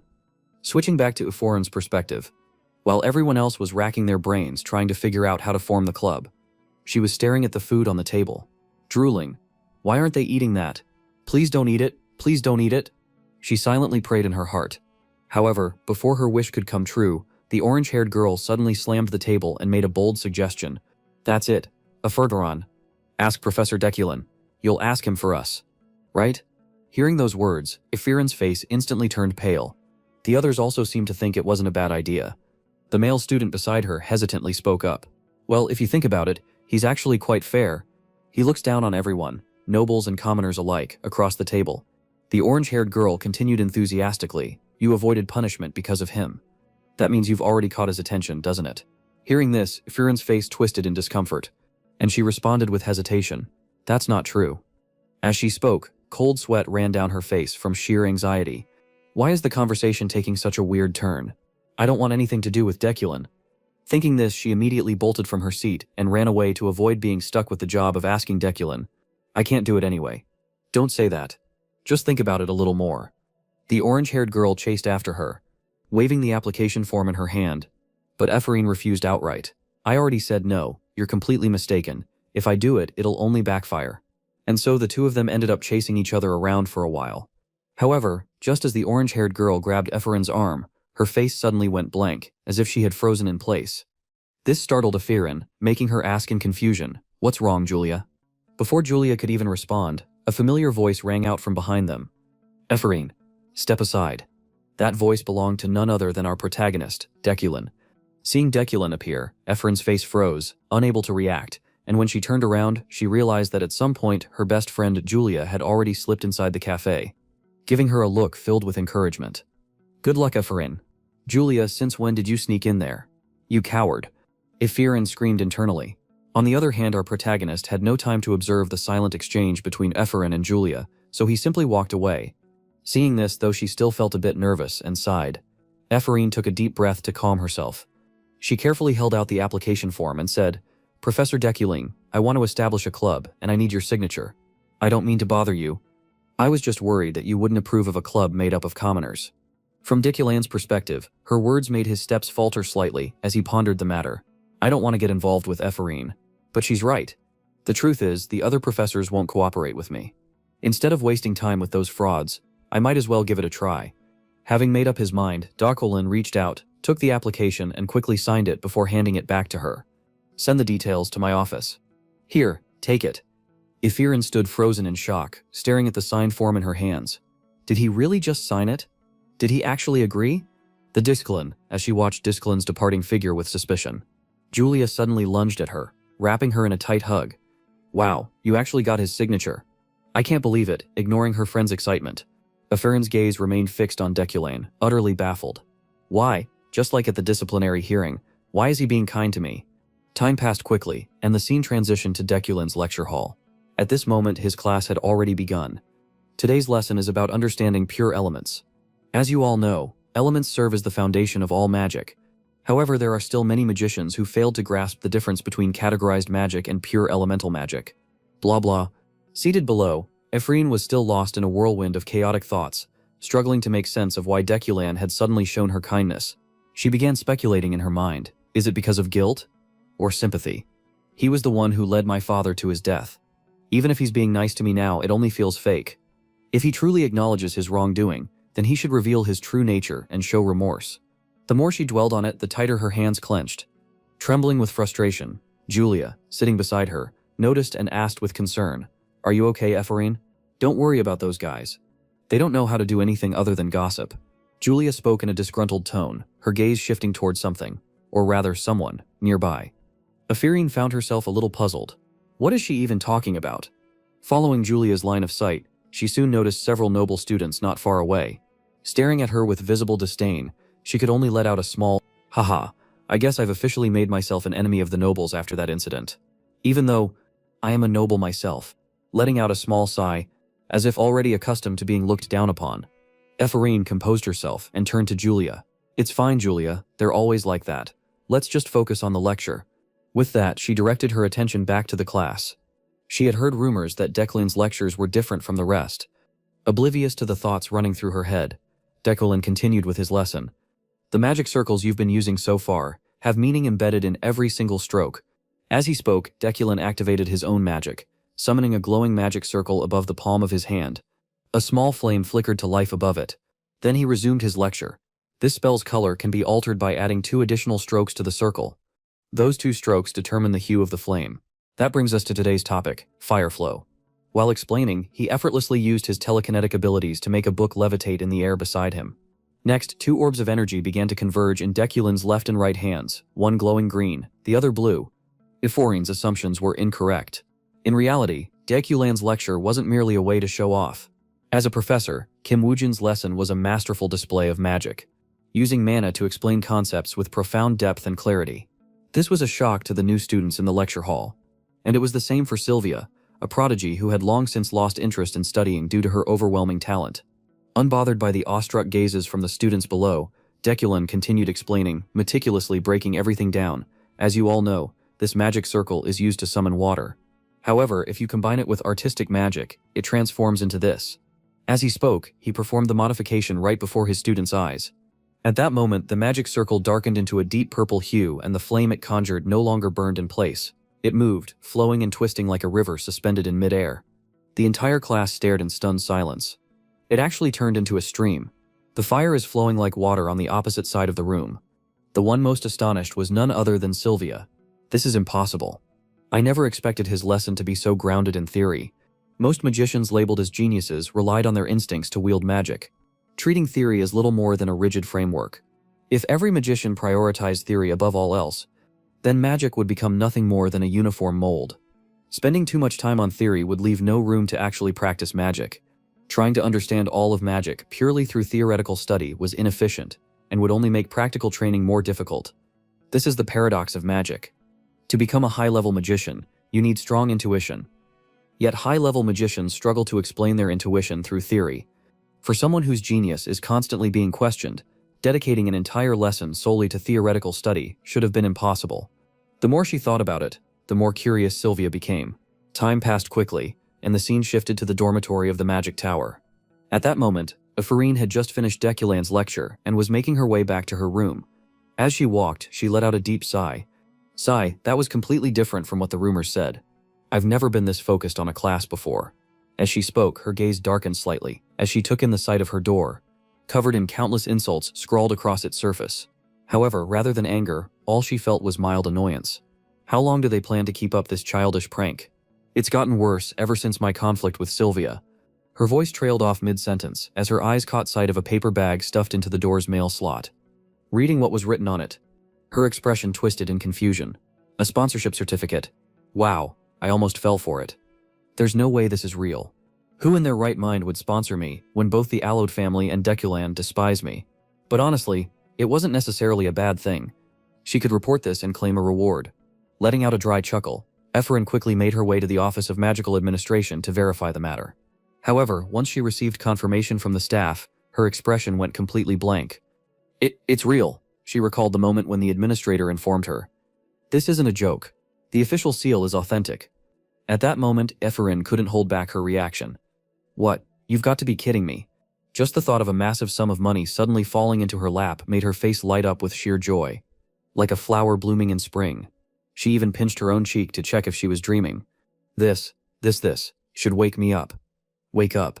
Then, suddenly, her expression shifted to one of growing concern. "Wait a second. No one saw me, right? What if people find out I have 100,000 LN? I should pack my things. Just in case. I shouldn't have come to the administration office. That staff member gave me a weird look. She might be eyeing my money. Oh God. I should have been more careful. Afirin screamed in panic. And just as she shot up from her seat, bang, her head slammed straight into the desk, sending waves of pain through her small frame. Clutching her head, she trembled. Her body racked with pain. For a moment she just sat there, frozen. Then an overwhelming emotion spread through her chest. Her eyes started welling up with tears. I'm still not dreaming. Someone actually recognized my talent. There are still good people in this world. Just a little more. I just need to push myself a little more, she whispered to herself, trying to hold back the sobs threatening to spill over. Meanwhile, in a different location, Yahello had just received some unpleasant news from her butler, prompting her to ask again in disbelief. Are you serious? Standing in front of her, the butler nodded in confirmation. Yes, my lady. He has gone to Shotzi Jewel's auction. He should have arrived by now. This immediately made Yahello clutch her head in frustration. He lost 10 million elm just last year, and now he's planning to cause another disaster? If he stirs up any more trouble, I won't forgive him. She let out an exasperated shout. Scene transition. Ludin City, Shotzi auction house. At that moment, Deculin's car had just arrived at the venue. Of course, Declan wasn't the type to waste his time on pointless endeavors. He had a clear goal for coming here. Finally, I'll be able to purchase what I need.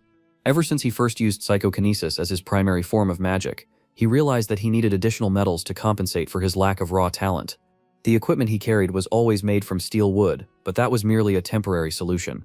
What he truly needed would be available at today's auction. As he thought about this, Declan pushed open the door and stepped into the waiting room. However, the moment he entered, his eyes landed on someone he never expected to see, his fiancée, Yuli, sitting inside. Ah, damn it, why is she here? I never thought I'd run into Yuli in a place like this. He grumbled internally.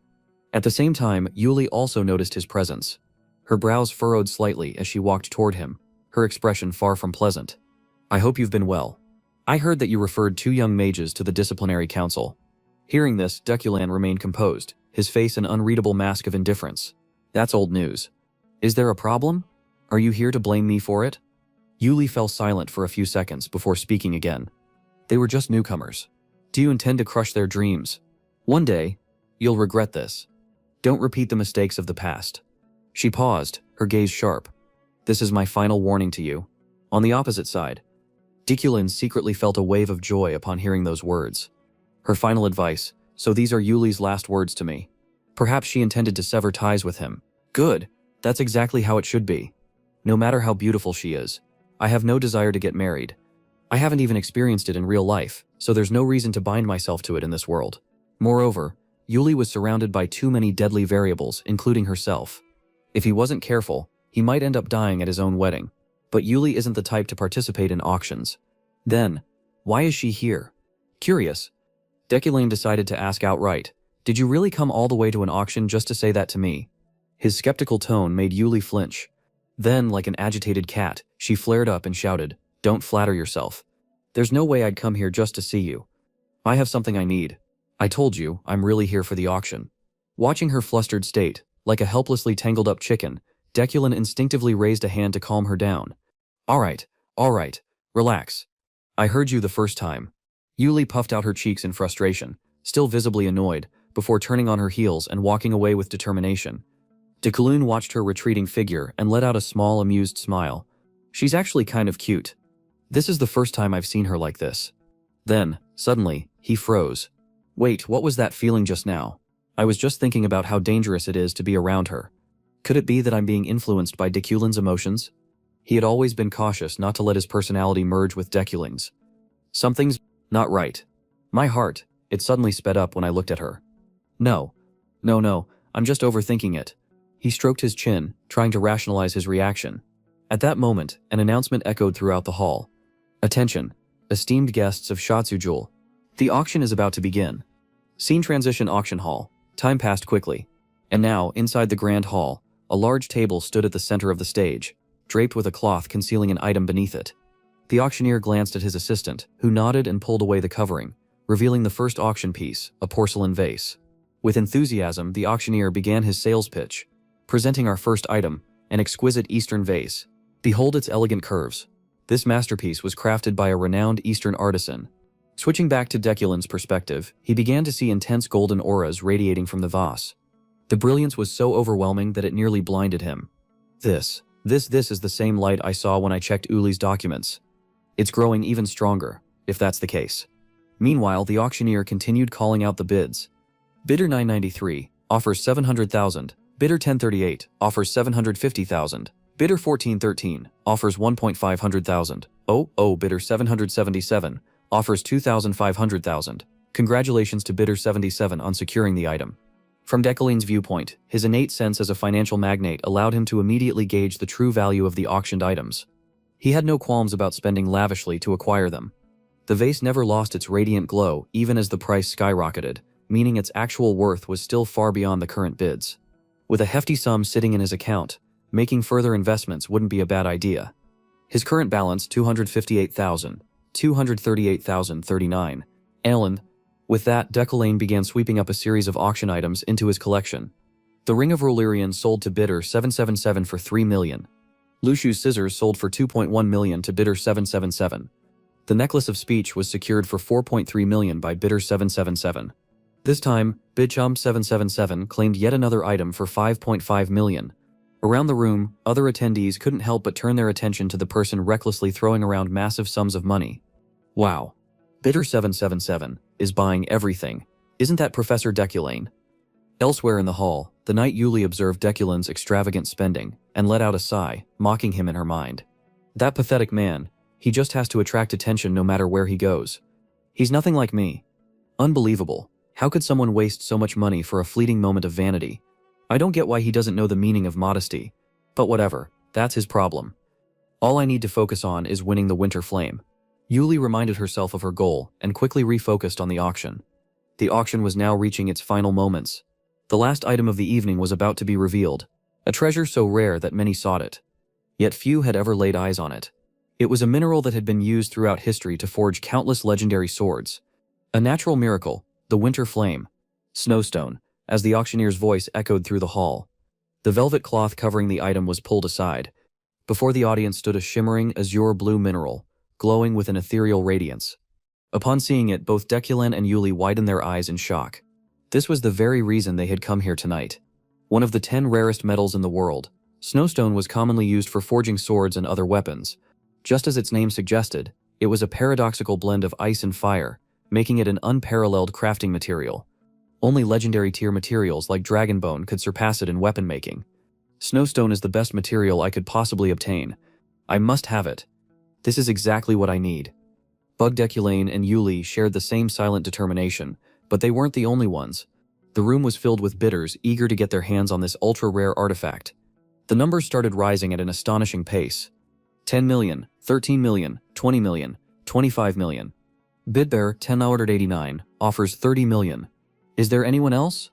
If not, this item will go too. At that moment, a joyful expression appeared on Yuli's face. Bidder Tencel 89 was her. Yes, it's almost mine, she thought. Thrilled. However, before she could celebrate, Deculin ruthlessly threw a wrench into her plans. Bidder 777 offers 31 million. Yuli's eyes went blank for a second, then burned with fury as she turned to glare at Deculin. Bidder 777. How many times have I heard that number today? I can't ignore him anymore. What the hell are you doing, Deculin? Thus the bidding war between them began. The numbers skyrocketed, each of them relentlessly outbidding the other.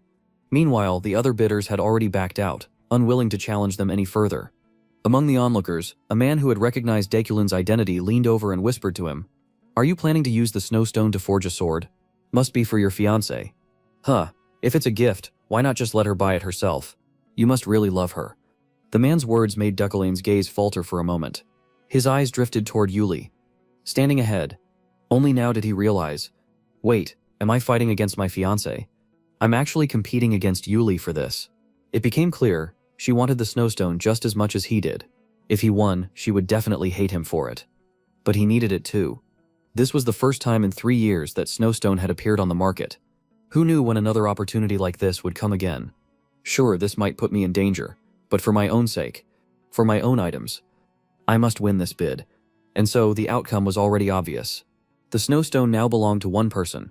Final bid 42 million alum. The winning bidder is guest number 777. A round of applause erupted across the auction hall. The surrounding guests marveled at Deculan's audacity and extravagance. How fascinating. So Professor Deculan was the one who won it. At this price, this might be the most thrilling auction I've ever witnessed. Oh, Yuli is going to be delighted. Professor Deculan put in so much effort to obtain this gift for his beloved. And in the end, he secured exactly what he wanted. Meanwhile, on Yuli's side, inside her, an uncontainable wave of fury surged. Yet she had nowhere to unleash it. Again, this is happening just like last year. I won't stand for this. Flashes of a past memory invaded her mind. A grand table, covered in glittering gemstones and rare jewelry, and then Deculan's arrogant voice rang out.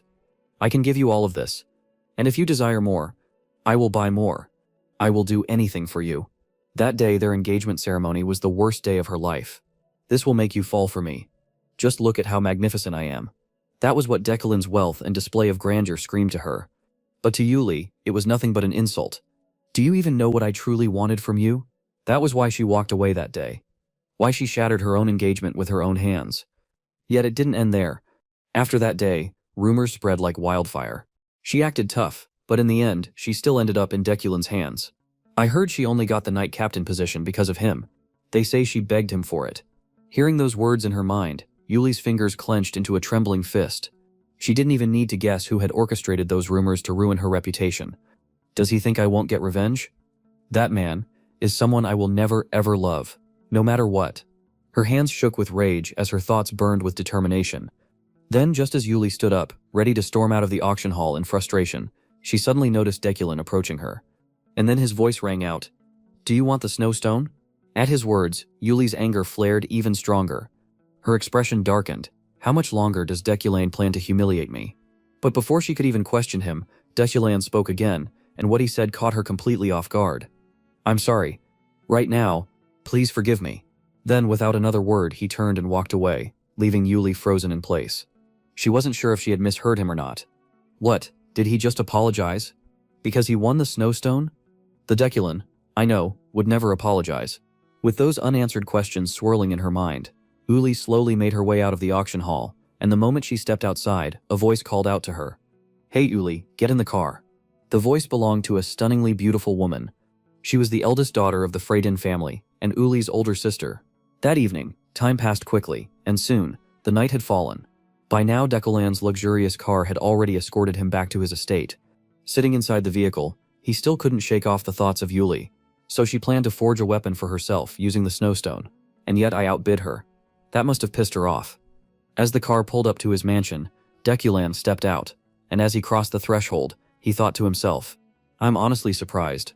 The unexpected death flag still hasn't happened. Just how much of a bastard was the original Deculan, that she would end up killing him with her own hands? With that lingering question in his mind, he strode into his estate. As soon as Deculan stepped foot into the estate, his servants all bowed in unison. But something was off. Their expressions weren't as calm and composed as usual. Deculan immediately took notice. His gaze swept over them before he asked, "Did something happen?" His butler, looking somewhat uneasy, hesitated before answering, "Lady Yahello has returned home." Sir, at those words, Deculan already knew what was coming. He didn't need anyone to spell it out for him. Yahello was about to let him have it. Well, whatever needs to happen, will happen. With that in mind, Deculan calmly ascended the stairs to the second floor. And there, standing in wait, was his younger sister, Yahello. The moment he passed by her, she just like always spoke up. "That was my money. You told me you'd hold on to it for a while, and this is what you do." At her words, Deculan finally understood why the original version of himself had so much money in his personal account.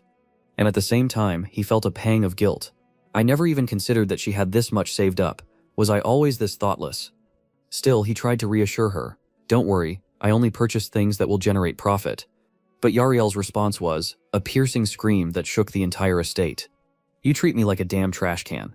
Do you think I exist just to clean up your mess?" Deculan's instincts immediately told him this was bad. Slowly he turned around, and what greeted him was Yahello's tear-filled eyes. Overflowing with raw hatred, her voice trembled as she continued. "The family's finances are in shambles.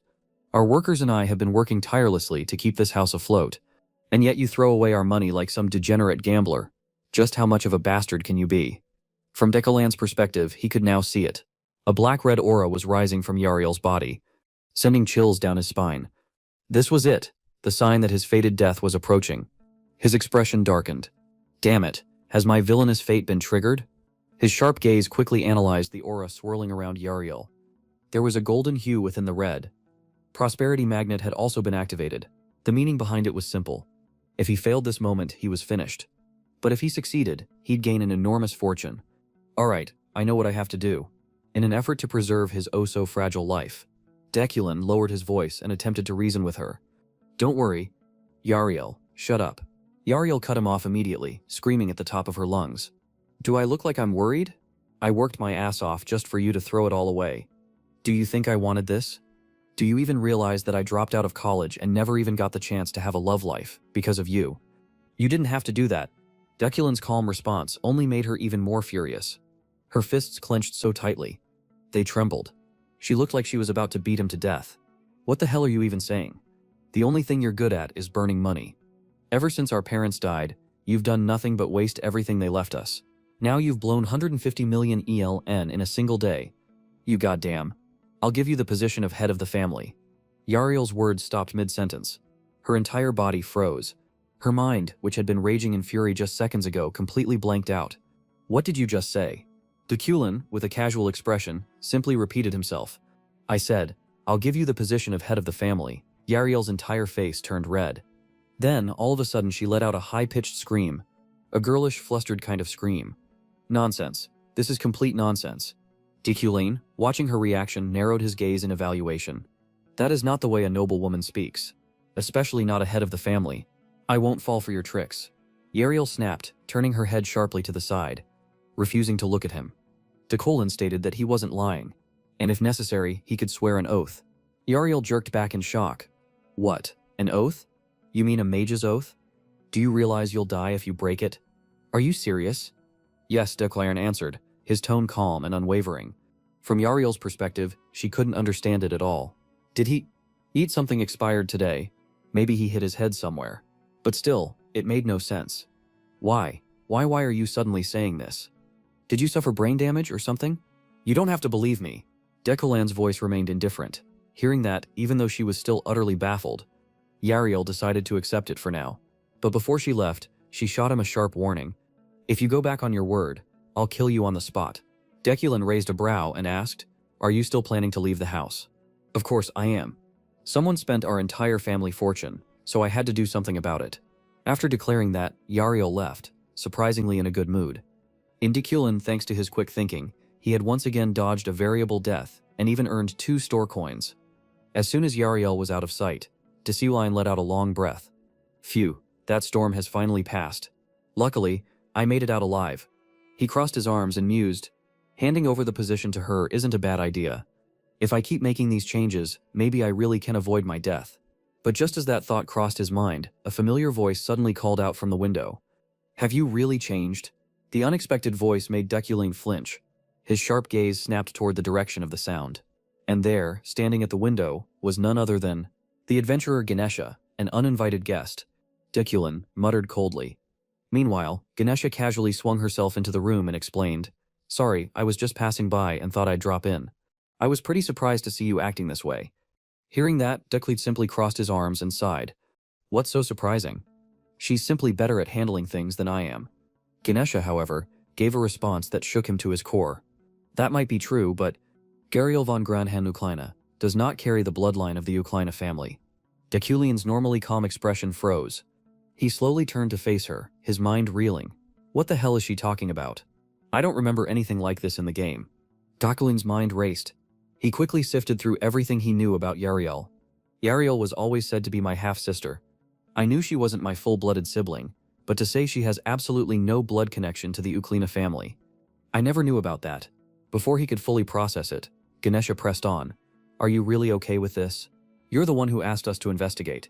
Professor, to determine whether you and your sister shared a bloodline. We already agreed on this. Didn't we? Hearing that, Deculin finally understood. So that's how it is. He shook his head slightly before responding. Even so, Yahello is still Yahello. Ganesha's eyes widened in shock. Beads of sweat formed on her forehead. Wow, you're really surprising me today. I never thought I'd hear something like that from you. But in truth, no one was more shocked than Deculin himself. I'm surprised too. I didn't expect such a backstory to exist. Switching back to Ganesha's perspective, she had only stopped by to chat for a bit. So now, she was ready to take her leave. Alright, I'll make sure to keep this secret for you. Oh, and before I go, I heard that the six-handed serpent has started moving behind her. Decoding Yan's mind immediately pulled up information about that name. Six-handed serpent, a notorious criminal syndicate that terrorized the continent. Their infamy was so great. Each of their heads carried a bounty worth million, perched by the window. Ganesha continued, they're targeting items from the auction house. Even though security is tight, you should stay alert when your item is being delivered. She cast a glance around the room before adding, looks like you've been neglecting your defensive magic. Professor, that's probably why I could sneak in so easily. And with that, I'm off. Her body flashed for an instant, and in the blink of an eye, she vanished. Meanwhile, back to Decolan, the protagonist's side, rubbing his temples. This is something I never needed to know. And even if I did, it wouldn't change anything. From the start, he wasn't really Decolan. Whether Yahello was truly his sister or not, he would still treat her the same. Yahello will always be Decolan's sister. That's why, it's better to keep this truth hidden. Scene change elsewhere, Ganesha sat with her teammates. Recounting what had happened, I told you, Professor Decolan has changed a lot. It's like someone else is inside his body. He's completely different now. The trashy guy we knew would never say sweet things like that. Her tone carried a hint of excitement. But across from her, one of the men scoffed. Captain, let's be real, you just like handsome guys. It doesn't matter what he says. You'd still like it. Immediately, Ganesha bristled. She snapped back loudly. Oh yeah? Then should I punch you in the face for being ugly? The man just grinned and shrugged. My grandma says I'm handsome. You know, it's just that when she told me, there was an actual good-looking guy standing behind me. You idiot. Ganesha roared, and just like that, the two of them started brawling. Beside them, a young woman named Rayleigh could only sigh. Then she turned to Ganesha and asked, so you're saying Decolan actually has a conscience? Hearing that, Ganesha momentarily paused. She adjusted her hat before answering. Anyway, we don't need to monitor Decolan anymore. I originally wanted to see if he was still involved in the magic slave trade. But I doubt he is now. Let's head back. At that moment, her expression hardened. She looked around at her team and warned and listened, everything you heard today is a secret. Don't let this get out. After saying that, the five of them joined hands. A glowing sphere of light surrounded them, and in a flash they soared into the sky. Time passed. The next day, Seam transitioned to the Magic Academy. Inside his office, Decolan had finally saved up enough money to access the system shop. However, he hesitated as he looked at the system screen. Level 1 System Shop. Enhance Level 1 Magic Quality. The quality of your character's magic will be enhanced. Magic output and efficiency will slightly increase. Price 10 shop coins. Seeing this number, our protagonist could only sigh in frustration. At last, I can use the system shop, but I still don't have enough money to buy what I need. This system allowed him to spend shop coins to enhance his character. Not only could he strengthen his own abilities, but also those of other prominent characters. However, the opportunities to use the system shop were extremely limited. He only had 6 chances before the second half of the story concluded. The reason? He could only use the shop once per level, and each time he leveled up, the required amount of coins would double. I can't rush and waste this valuable opportunity. He had been constantly training his memory, strengthening his body, and practicing telekinetic sword control by integrating it into his daily life. Yet he was still lacking in combat ability compared to those notorious criminals. To grow stronger, what he needed most was to enhance his magic quality. He had to quickly gather 4 more shop coins. Demukulin reminded himself of this just as a knock on the door snapped him out of his thoughts. Nodding, he spoke up. Come in. Outside, his assistant Alan peeked in and greeted him. Good morning. Professor, look at these, he just got my hands on it. Alan's expression turned serious. I think you should be careful. This was just published in today's Wizarding Times. Across from him, Decolan reached out to take the newspaper. On the front page, an image of a long-haired criminal was displayed alongside a shocking headline. Wanted. Lockhart. Eyewitnesses report that the wizard killer Lockhart has been spotted in the outskirts. Be cautious when going out. For someone who had played through this storyline thousands of times, Decolan was all too familiar with this character. The wizard killer Lockhart. He's the biggest threat to magic user players in the early stages of the game. So, he's finally appeared. Normally, if I were just any ordinary wizard, he'd be a major threat to me. But now, I don't have to worry. Maybe this will be my chance to earn a few more shop coins. Hopefully, I'll run into him soon. Thinking this through, Decolan reassured Alan, no need to worry about the wizard killer. I'm heading to the library. Go home and rest. As he said this, something seemed to cross his mind, causing him to pause mid-step. Turning back, he asked Alan, "By the way, Alan, would you like to become a professor's assistant?" The sudden offer left Alan wide-eyed in shock.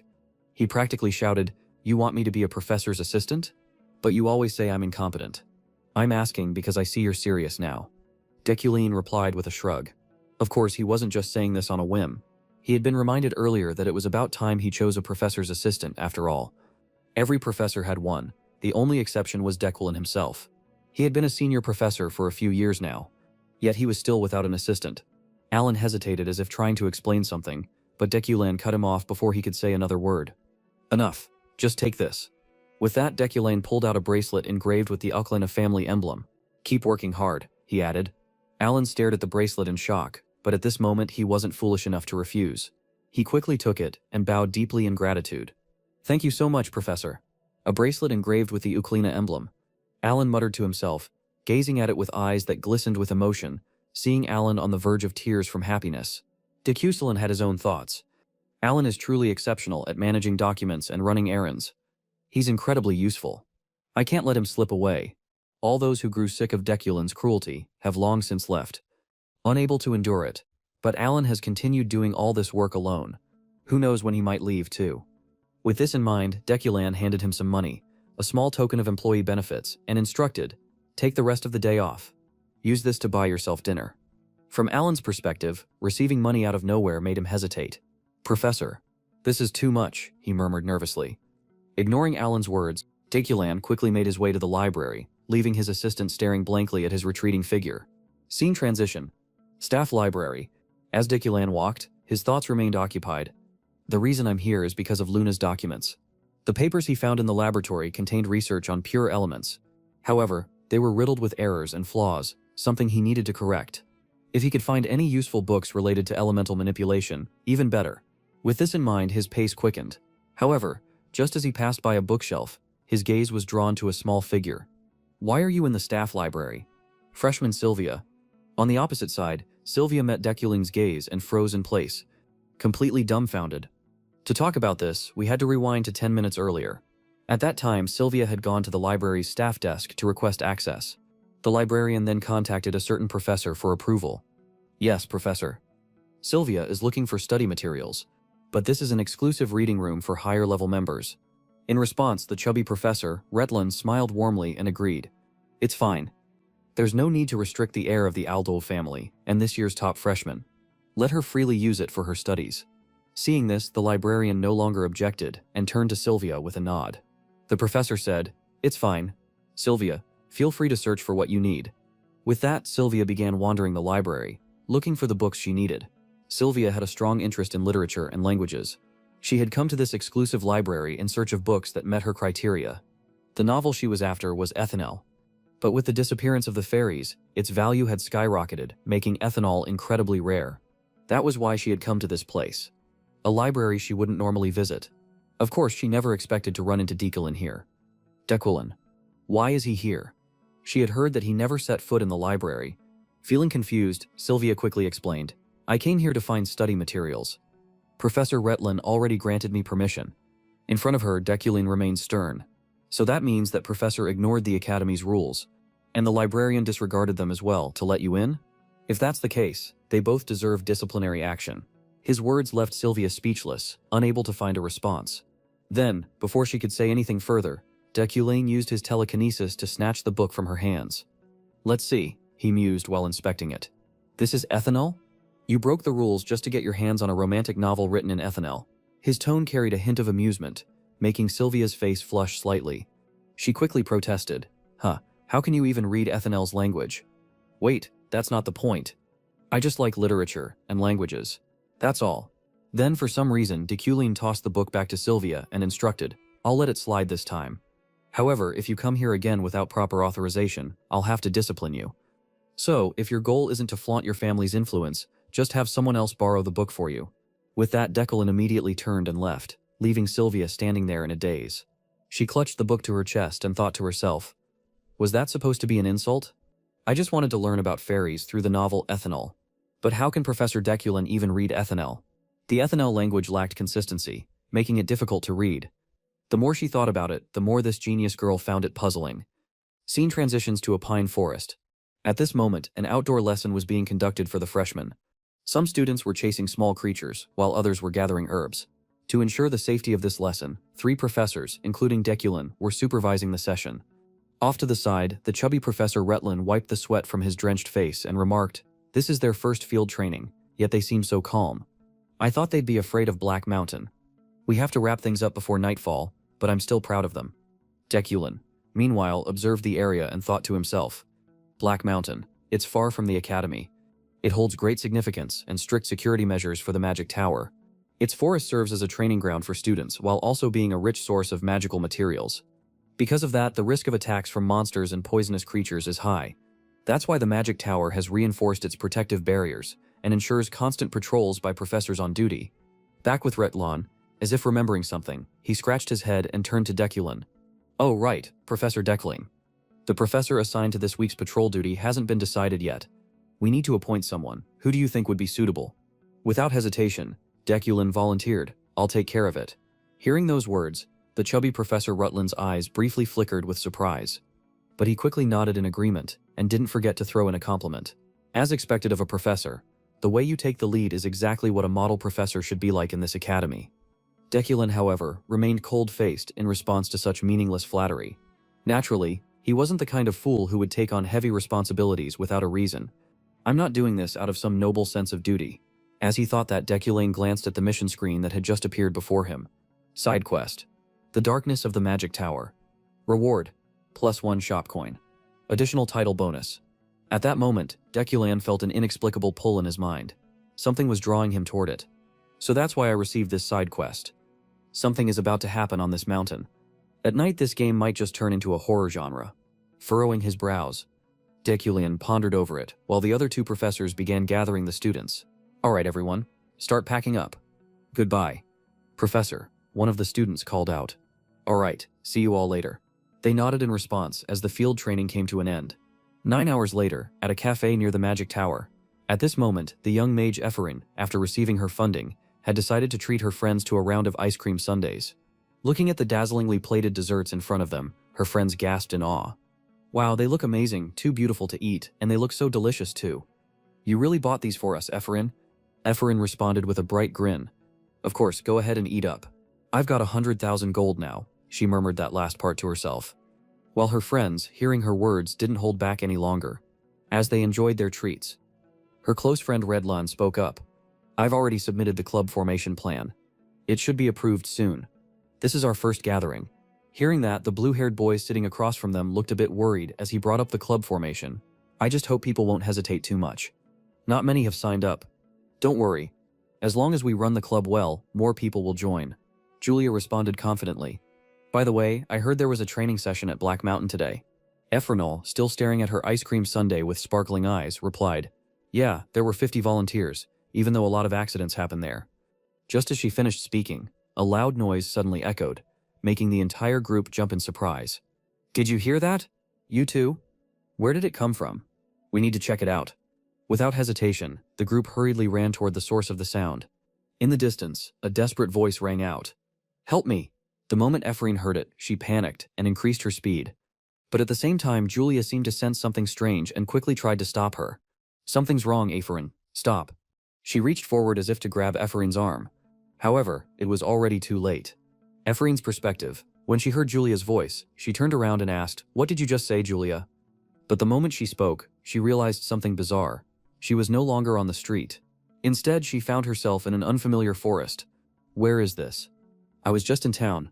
Before she could even process how she ended up here, the voice from earlier called out again. "Help me." The eerie plea made Ephirin tense up. "That's right. Someone's in trouble. Where are you?" "I'm coming to help." "I'm here," the voice responded.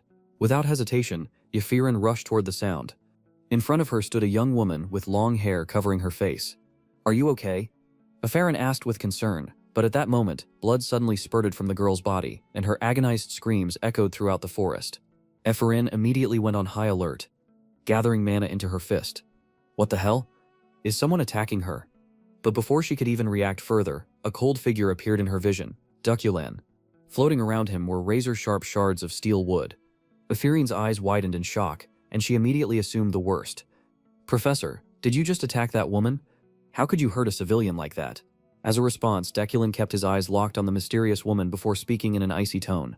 Open your eyes and look again. That's not a human. What? Ephirion exclaimed in shock. When she turned to examine the figure more closely, she realized that Deculin was right. The woman had disappeared. In her place stood a monstrous being with a humanoid form. Its skin and eyes were a deep, blood-red hue. White smoke continuously seeped from the corners of its mouth, giving it an eerie and menacing aura. The sight of the creature made Ephirion instinctively take a step back in fear. What? What is that? She stammered. Decolta cast a brief glance back at her before speaking coldly. Looks like you've fallen under an illusion spell. This is the work of demons. Stay out of this and leave.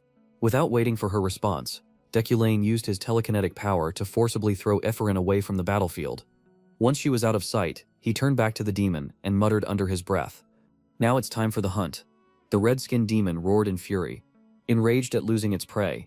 Without hesitation, both Deculin and the demon lunged at each other with blinding speed. Blows were exchanged in rapid succession. Colliding violently in the dark night, the crimson demon let out an ear-splitting scream as it shot toward Deculin like a bullet. As soon as it got close, it swung its massive arm.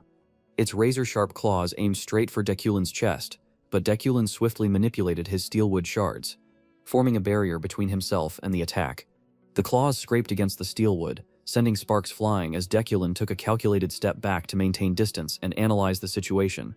Staring at the glowing core on the demon's forehead, Deculin analyzed the situation. Its main ability must be illusions, but thanks to my willpower and resistance to mental attacks, it has no effect on me. Then something deep within him stirred. My blood is boiling. The Euclina lineage fills me with rage. Euclina attribute, unique rank description, a bloodline with superior power in demon extermination. When facing demons or in areas filled with dark mana, you can purify the surrounding mana with your own, and use it to enhance your strength. When fully utilized, this attribute elevates your combat prowess to a new level. However, the more you tap into it, the more aggressive you become, gradually losing control. The Euclina family has been famed as demon hunters since ancient times. Now, that very blood was surging within Deculin. He would never allow the demon before him to survive. A wave of fury erupted from within him. Deculin clenched his fists, his gaze colder than ever. But the crimson demon was completely unaware of the horror awaiting it. Like a mindless beast, it lunged at him again. Die. Deculin growled. In an instant, his steelwood shards shot forward, slicing through the air. Time passed quickly. Now the massive body of the demon lay motionless in a pool of its own blood. Not a single trace of life remained within it. At that moment, a notification appeared before Deculin. Side quest. The Darkness of the Magic Tower, complete. +1 shop currency. Additional title earned first demon kill. Euclina attribute unlocked. Lowering his gaze, Deculin scoffed at the lifeless corpse. Filthy creature, even in death, you reek of corruption. Yet despite his victory, a faint sense of unease crept into his mind. Something was wrong. The appearance of this demon, it's unusual. This is just the beginning. The beginning of a game harder than ever before. Time quickly passed until morning. The scene shifted to the Academy's hospital, where the genius girl Ephirion suddenly woke up from her unconscious state. Beside her, a nurse noticed and immediately spoke up. You're awake, Luna. Hearing someone call her name, Ephirion groggily turned her head to scan her surroundings before asking, what happened? I was in the forest, and then, before she could finish her sentence. The nurse, already understanding what she was about to ask, answered right away. That's right. It seems like you don't remember everything from last night. A demon appeared at Black Mountain. You were hid by its dark magic and lost consciousness. After that, you were found and brought here. Black Mountain has now been sealed off due to the demon's appearance, and the Magic Tower is currently investigating. Pausing for a moment, the nurse continued. Oh, and by the way, Professor Deculin was the one who saved you. Hearing this, Ephrin's face immediately twisted in frustration as she groaned internally. Damn it, him again? Then, as if suddenly remembering something, she hurriedly asked the nurse, wait a minute, what day is it today? The nurse thought for a moment before replying. Let's see, it's been 36 hours since you were brought here, so today is Wednesday. Switching to Ephrin's perspective, upon hearing this, the petite girl's eyes widened in shock and she screamed in panic. Wait, if today is Wednesday, then I'm late. Without wasting another second, she bolted out of the hospital, dashing toward the lecture hall. By the time she arrived, she was panting heavily like an exhausted ox. Phew, almost late, inside the lecture hall. Her best friend Julia spotted her and waved excitedly. Ephrin, over here, are you okay? I went to visit you at the clinic, but you were still unconscious at the time. Ephrin nodded in response. I'm fine now. Actually, I think I'm in the best shape ever because I've slept way too much. Finishing her sentence, she glanced around and noticed some strange materials on the table. Frowning, she asked, "But what are these? Was there an announcement about today's lesson that I missed?" Julia also looked at the materials before shaking her head. "I'm not sure either. It was already like this when I got here. Maybe today's class is something special." Without keeping the students in suspense for long, Deculane and his teaching assistant Alan soon entered the classroom. Deculane's deep, steady voice rang out. "Before we begin today's lesson, I have an announcement to make. This is Alan. He is my teaching assistant." The entire class widened their eyes in disbelief, exchanging surprised glances. "What? I thought Professor Deculane preferred teaching alone."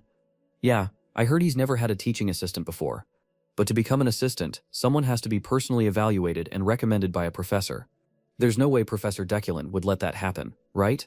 Whispers and murmurs began to spread throughout the room. Meanwhile, Ephraim's expression grew tense because she understood better than most how incredibly difficult it was to become Deculane's assistant. What does this mean? Countless questions flooded her mind. That's also why my father, despite being a researcher in his 30s, never had a chance to become an assistant. So why is Professor Deculane bringing in a mage I've never even seen before? Thinking this, she cast a complicated glance toward Alan. However, Deculane had no intention of explaining further. Instead, he simply declared, "Today's lesson will be based on real-world experience. Try to solve this assignment within 3 hours." As soon as he finished speaking, Alan quickly moved from table to table, handing out a clock to each student. "Here's your timer. And yours." Back to Ephraim's thoughts. Deculane's sudden announcement about having a teaching assistant left her mind in complete disarray. It made it impossible for her to concentrate on the test. My father's legacy, this bracelet. I keep asking myself, when will I become stronger? When will I prove myself?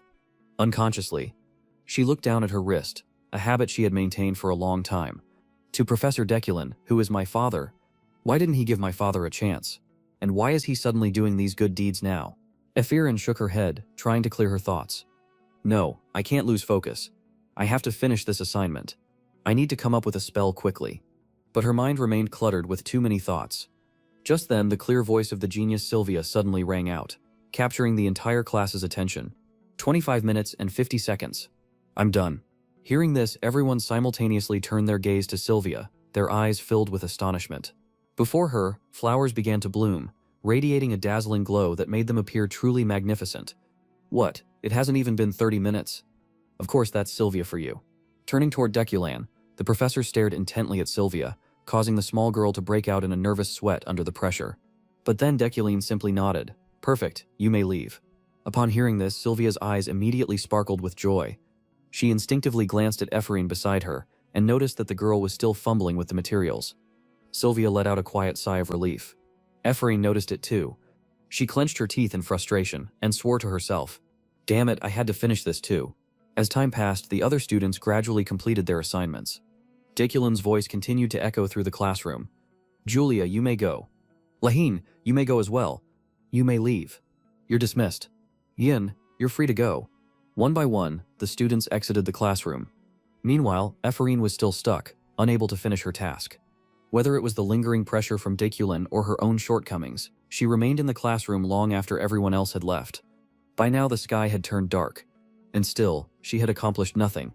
Her face grew blank with despair. Blaming herself. "I'm finished. Please, just think of something." She muttered to herself, desperately trying to force her brain to work. "Why can't I do better than that damn Sylvia? I'm the only one who couldn't get anything done for the entire class. But why? Am I really so stupid that I can't even complete a simple assignment?" She clenched her fists in anger. "That's right. I'm just ignorant. Revenge? What a joke.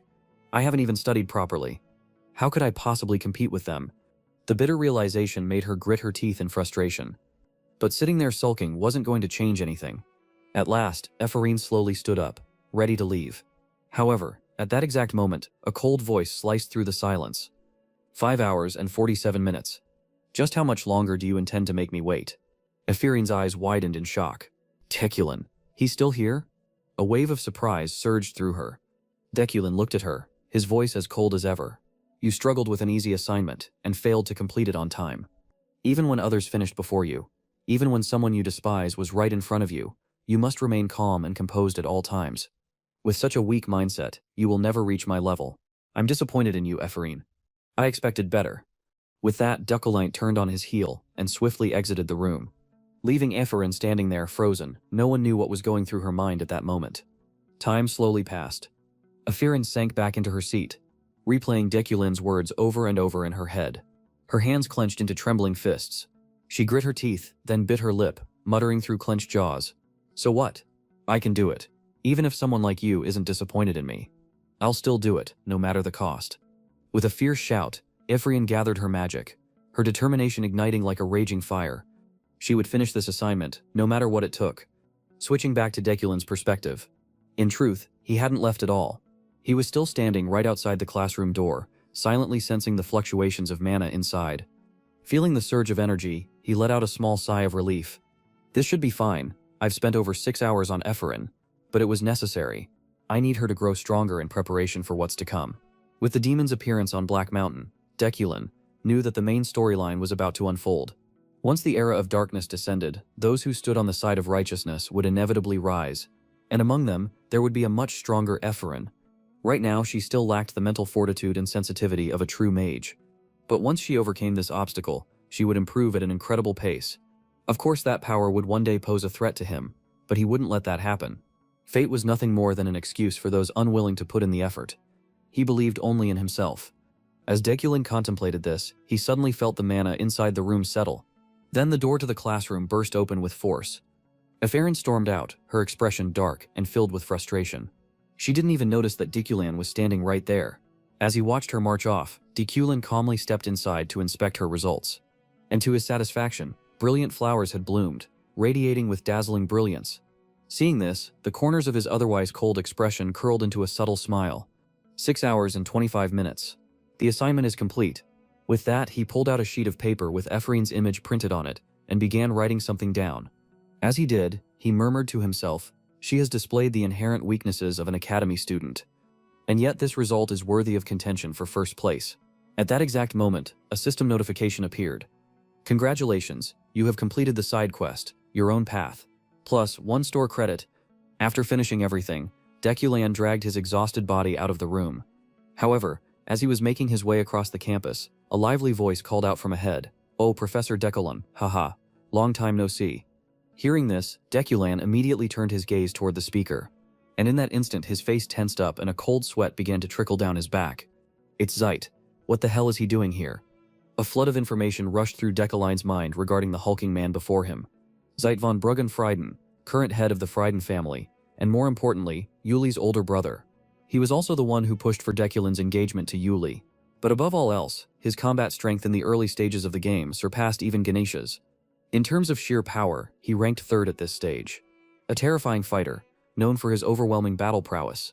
But why is someone like him looking for me? Could it be because of Yuli's snowstone? As that thought crossed his mind, Deculin's internal warning sirens blared at full volume. He gulped hard, but no amount of swallowing could ease his anxiety. Is this some kind of death flag? I don't have any contingency plan for dealing with this monster. Meanwhile, Zeit, blissfully unaware that Deculin was on the verge of pissing himself, continued to grin and speak cheerfully. It's great running into you. I heard things between you and Yuli haven't been going well lately, and I was getting worried. So I decided to arrange a dinner this week. You're free, right?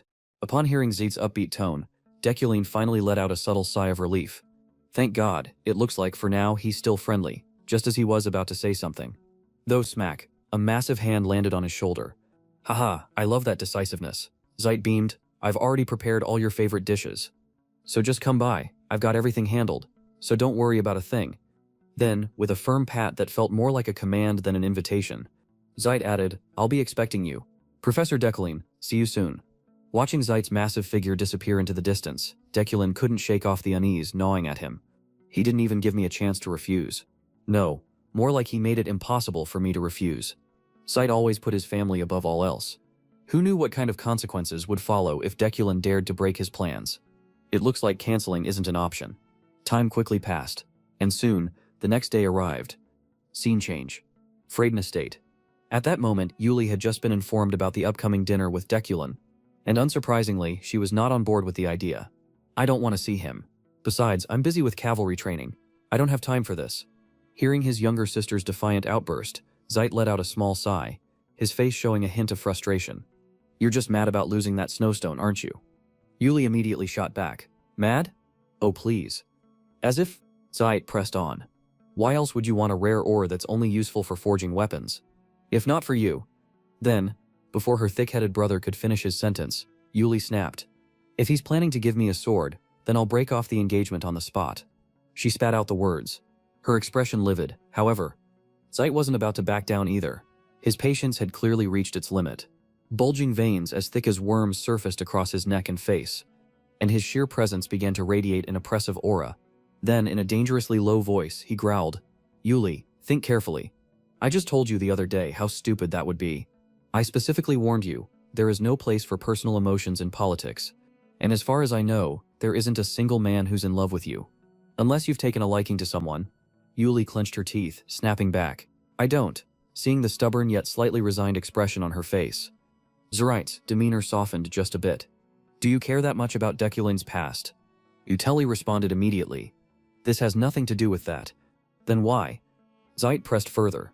But this time she had no answer. She simply stood there, silent. Seeing this, the head of the Freyden family decided not to push the matter any further.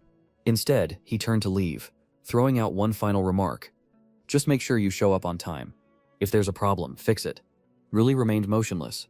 A mix of frustration and helplessness surged through her, making her fingers curl into a tight fist. And as if trying to vent that anger, she suddenly launched herself into a frenzied sword practice session. The sharp whooshing of her blade filled the training grounds, while the dirt beneath her feet suffered the consequences of her relentless strikes. Then, a calm voice interrupted. Your strikes are a mess. My lady. A man dressed in black had appeared behind her. This was Verone, Uli's trusted subordinate. Upon seeing him, Uli let out a slow breath, gradually regaining some of her composure. Verone, I'm sorry, you had to witness me like this. Verone, his face unreadable, simply replied, There is nothing to apologize for, my lady, though I still can't believe our esteemed family head is forcing you to marry that man. Yuli turned to him, her sharp gaze cutting through his words. Enough. Her tone left no room for argument. As a knight, speaking ill of someone behind their back does not suit you. Don't dirty your hands for my sake. I'm fine. Her voice carried both conviction and emotion. Then, without another word, she turned on her heels. I'm heading back. Prepare yourself. Yes, my lady. Verone stood still, watching the small yet determined figure walk away from him. And in that moment, he made his decision. My lady, I've finally found my answer to this suffering. I now know how to prove my loyalty. As your knight, this is something only I can do. I will make you happy, my lady. A dangerous glint flashed in his eyes as he gripped the hilt of his sword, his voice laced with an unmistakable killing intent. Meanwhile, at the Council of Elders, due to the emergence of a demon in Black Mountain, Elder Burke had convened an emergency meeting. Inside the chamber, an older man with a stern expression spoke first. They say a demon has surfaced in Black Mountain. At first the mages were able to suppress its corruption using forbidden arts, but now that it has reappeared, we must act immediately. Send word to the 12 great houses and have them assemble. With Burke's command, and time swiftly moved forward to the following day. Back to Deculane. Currently, he was carefully sorting through the items he had won at auction. Finally, after finishing the process, he murmured to himself, I can make use of Ruperine's ring. It'll help replenish my mana faster. This runic pendant is also useful. It can store excess mana. As for the rest, I'll store them underground. As Ganesha suggested, no need to worry about theft. However, there was still one problem. The most important item he had obtained was completely unusable at the moment. DeCulgerland's gaze landed on the snow quartz, locked safely within a reinforced cabinet. I knew I wouldn't be able to use this right away, but no matter how much I pour my mental energy into it, it won't budge. Is it rejecting my mana? In the game, this thing was ridiculously expensive. I could only admire it from afar, so I never figured out how to actually use it. Then, a thought struck him. If I melt it down, could I control it with my will? The more he considered it, the more plausible the idea became. I should check the library for its properties. In theory, a sword can be tamed through communication. Does that mean I have to connect with this stone to understand it? If that was the case, then no more hesitation. He immediately reached out and lightly touched the snow quartz. In an instant, an intense burst of light erupted from the stone, engulfing the entire room. A moment later, Deculane pulled his hand away with a sigh. A notification appeared before him. Comprehension Bione 1.357, 3.357 plus 300. Looks like I've got a long way to go. After seeing how much mana he had consumed to tame the snow quartz, Deculane could only shake his head in frustration. It took 2,000 mana points just to increase it by 0.1%. At this rate, it'll take me a whole year to tame this thing. Is there a way to do this more efficiently? With a sigh, he glanced at the calendar beside him and muttered, "Tonight I have dinner with Zeit and some other event as well. Before I took over this body." The plan had already been set 3 days before my death. That evening, Bon Michel restaurant. This was the place where Zeit had arranged the meeting. As soon as Decolan arrived, the Freyden family head grinned and said, "Thanks for coming." Uzuli went in first. "She's waiting for you inside." Zeit gave Decolan a hearty slap on the shoulder before leading him into the private dining room. As soon as they stepped inside, Zeit's voice rang out in admiration. "You look stunning dressed like that." Yuli, following everyone's gaze. Inside the room, Yuli stood there in an elegant and alluring outfit, a stark contrast to the armor she usually wore. Graceful, striking, even someone as cold as Decolan couldn't help but react slightly. She usually only wears armor, but when she dresses up, she looks incredible. No wonder the old Decolan was so obsessed with her. Beside them, Yuli crossed her arms, sounding a bit annoyed as she responded, "Of course, do you have any idea how much effort I put into this?" But Zeit paid little attention. After taking his seat, he turned to another woman in the room and asked, "You're here too?" The woman smiled and replied softly, "I came along to take care of Yuli." Switching back to Decolan's perspective, the presence of the unfamiliar woman at the banquet made him uneasy. "I didn't realize she would be here. I was too focused on Yuli, but I really didn't want to meet her here. Josephine, even though she's here as my fiancé's older sister, it's definitely not that simple. She's the first person I need to be wary of, more than anyone else. She's willing to do anything to achieve her goals. She's a lunatic. Josephine is the master of darkness, the head of a covert intelligence organization operating in the shadows. She's also incredibly strong, on par with Zeit. The only person she truly cares about is Yuli. So if anyone dares harm Yuli, she will destroy them. I don't know why Josephine hasn't dealt with Decolan yet, but I'm certain she will. The moment I stepped into this room, she was already radiating an overwhelming killing intent toward me. Maybe it's just the fate of being a villain. I can feel her hostility. This is a dangerous situation. I have no choice. I need to play my role and make it seem like I cherish Yuli. That's the only way I'll survive this." Decolan silently reminded himself. Meanwhile, Zeit, completely unaware of his future brother-in-law's internal panic, was still enthusiastically talking. "Let's get straight to the point. Professor Decolan, when do you plan to hold the wedding ceremony? It's been 3 years since the engagement, hasn't it?" Before Decolan could answer, Yuli, sitting off to the side, instinctively opened her mouth to protest. But Zeit didn't give her the chance to speak. With a firm gesture, he raised his off, and effectively silencing her. "This is an affair for the adults." Hearing that, Yuli's eyes dimmed with frustration. Her lips pressed together tightly as if holding back words she couldn't say. Returning to Decolan, before he responded, he instinctively glanced at Josephine, the most dangerous person in the room. She tilted her head slightly, as if she didn't care about the discussion. But her piercing gaze was locked onto Decolan, subtle yet suffocating. A shiver ran down his spine. His body tensed up. For the sake of his own survival, he carefully delivered the words he had prepared in advance.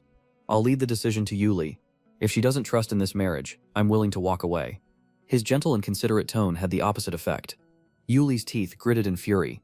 Meanwhile, Zeit, the hulking family head, simply sighed and gently reminded him, "Good grief. Marriage isn't something to be taken lightly. Are you considering giving up just because you two have been apart for so long? If that's the case, then rekindle the relationship. Marriage isn't something you can just throw away on a whim. Besides, the elders in the family won't accept such a decision." For Yuli, this was the final straw. She could no longer hold back. "Master of the house, please. Let us speak in private. I beg you." Hearing Yuli's tone, Zeit immediately sensed that his sister was in an unstable emotional state. After 2 seconds of thought, he gave a slight nod and agreed. "Fine, let's go, Josephine." Just like that, the two of them stood up and left the room. Before stepping out, Josephine even waved playfully, flashing a mischievous grin. "Enjoy your chat, you two, Tilda." The moment the door clicked shut, Yuli's voice turned ice cold. "What are you trying to do this time? What do you really want?"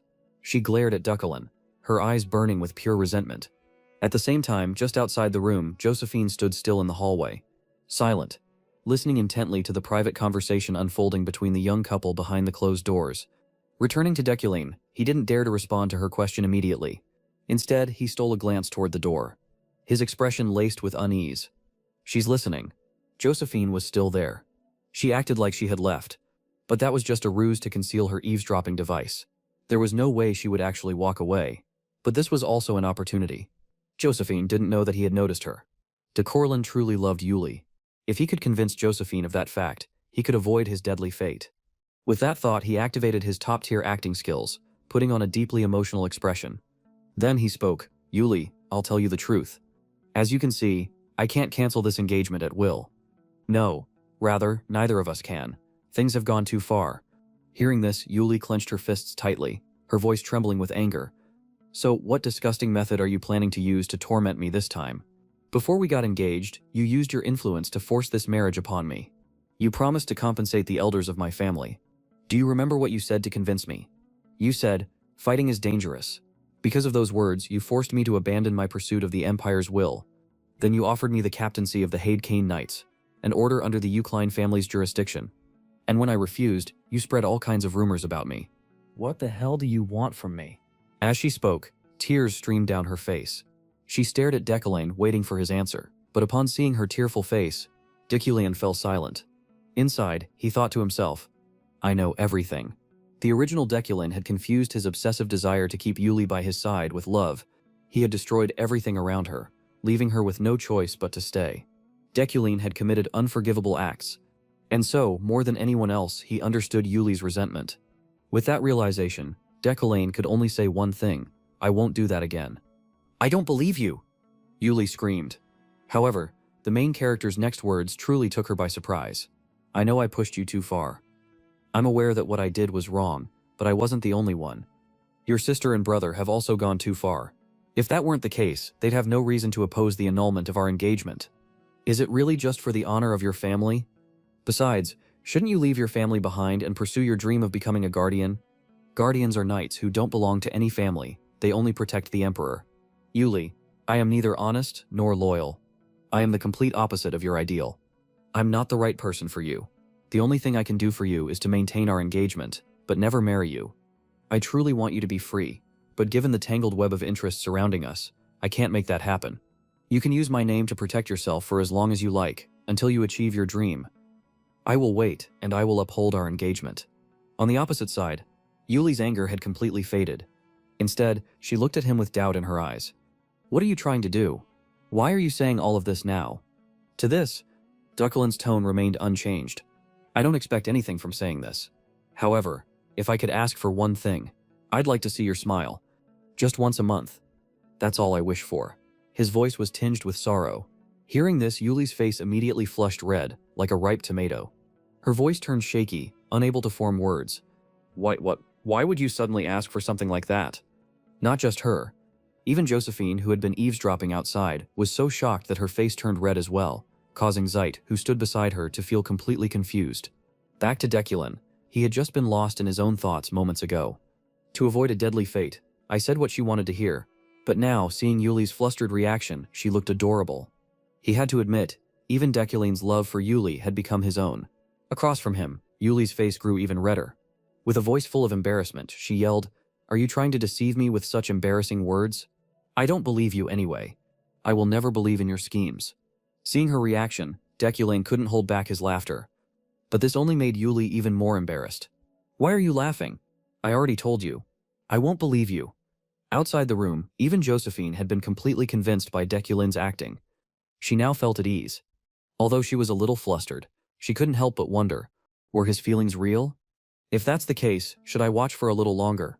In summary, Decollane successfully avoided another deadly fate and earned 2 more store coins. 3 days later, at this moment, he was sitting inside his luxurious car, heading somewhere. As the vehicle moved, Decollane gazed out at the passing scenery. Deep in thought, 3 days have passed so quickly. The Memorial Day has arrived. Not long after, the car came to a stop. This time, his destination was a cemetery. After instructing his driver to wait outside, Decollane entered alone. As he walked, his emotions swirled inside him. The sound of footsteps in a graveyard. It has a way of stirring a person's emotions. Perhaps it was just the atmosphere. Sunlight filtered through the blades of grass and cracks in the tombstones. My heart melts into this place, even before my body has the chance to. This is where my memories are kept. Not Decollane's memories, but Kim Woojin's. While thinking this, Decollane's gaze settled on a particular gravestone. At that moment, an image surfaced in his mind. The face of his ex-girlfriend, Ra. Her beautiful smile was still deeply engraved in his heart. To explain this, let's go back in time. Sometime in the past, it was late at night.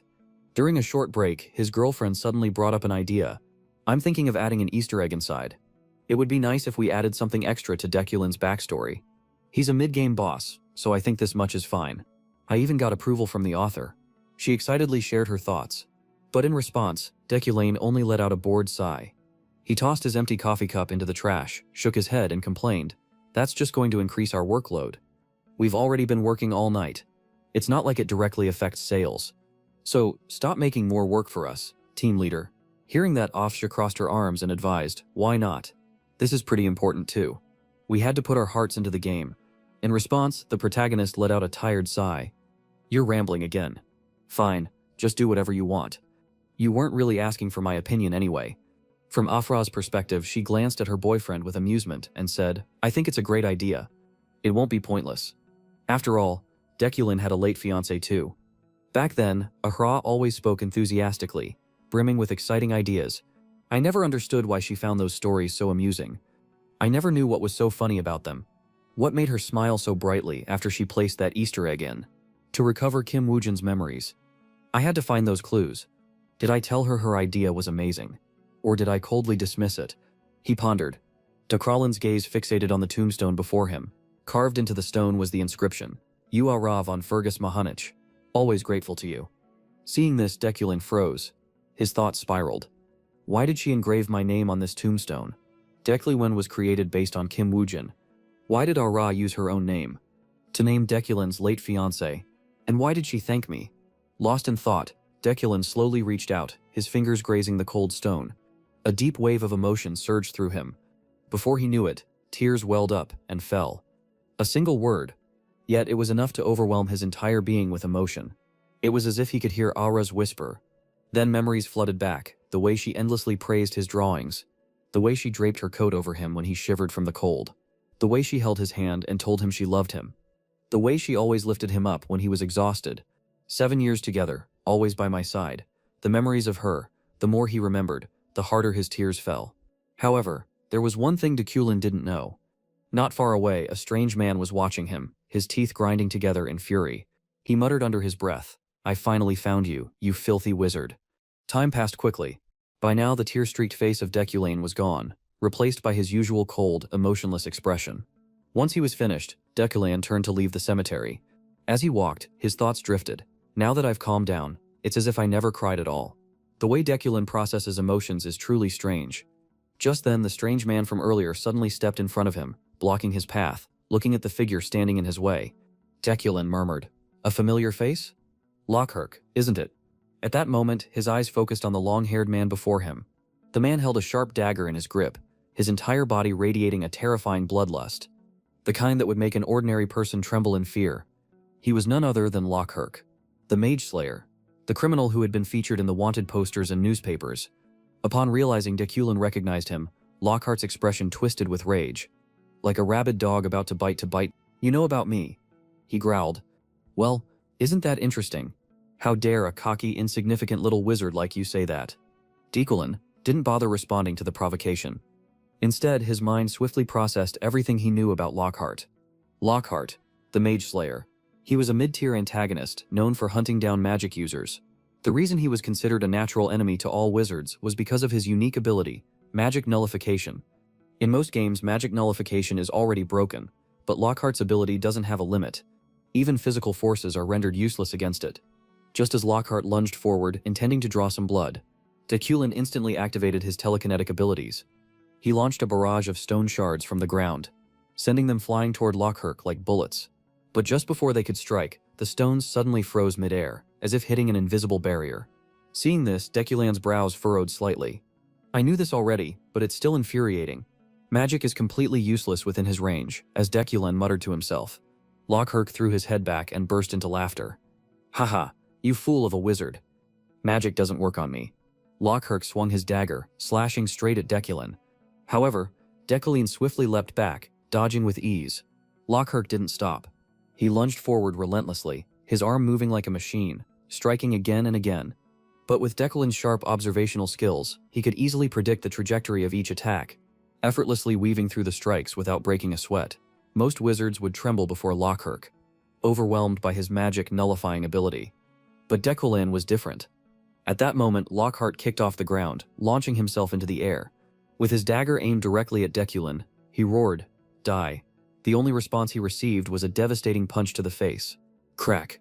The sheer force of Deculin's fist immediately sent blood gushing from Lockhart's nose. After all, his daily strength training wasn't just for show. Lockhart's body was sent hurtling through the air like a discarded rag doll. Lying on the ground, blood dripping from his face, he barely had time to react before, thwack. A brutal kick landed square on his jaw. Glaring down at him, Deculin's cold voice rang out. "That means nothing to me." Lockhart let out a furious snarl, preparing to curse him out. But before he could say a word, a vicious boot to the face silenced him. A few days ago, Deculin had managed to collect 10 shop coins. Purchasing the upgrade, Enhanced Mana Quality. This upgrade significantly boosted his mana control efficiency. Shortly after unlocking it, Deculin had tested his newfound power by trying to lift a chair with telekinesis. But instead of a simple levitation, the chair had rocketed straight through the ceiling and gotten lodged in the roof. Looks like I need to completely readjust my control. I only wanted to lift it slightly, but this is ridiculous. Now, however, he realized his mana output had drastically increased compared to before, and this ability seemed to have a far greater area of effect than expected. Well, I guess I'll just go back to my usual routine. With that, Deculin quickly shrugged off his jacket, tossing it aside, before effortlessly pulling himself up onto a pull-up bar, resuming his daily workout. As Deculin reached up and grabbed the pull-up bar, something felt off. His fingers sank into the metal. Startled, he quickly let go and looked up.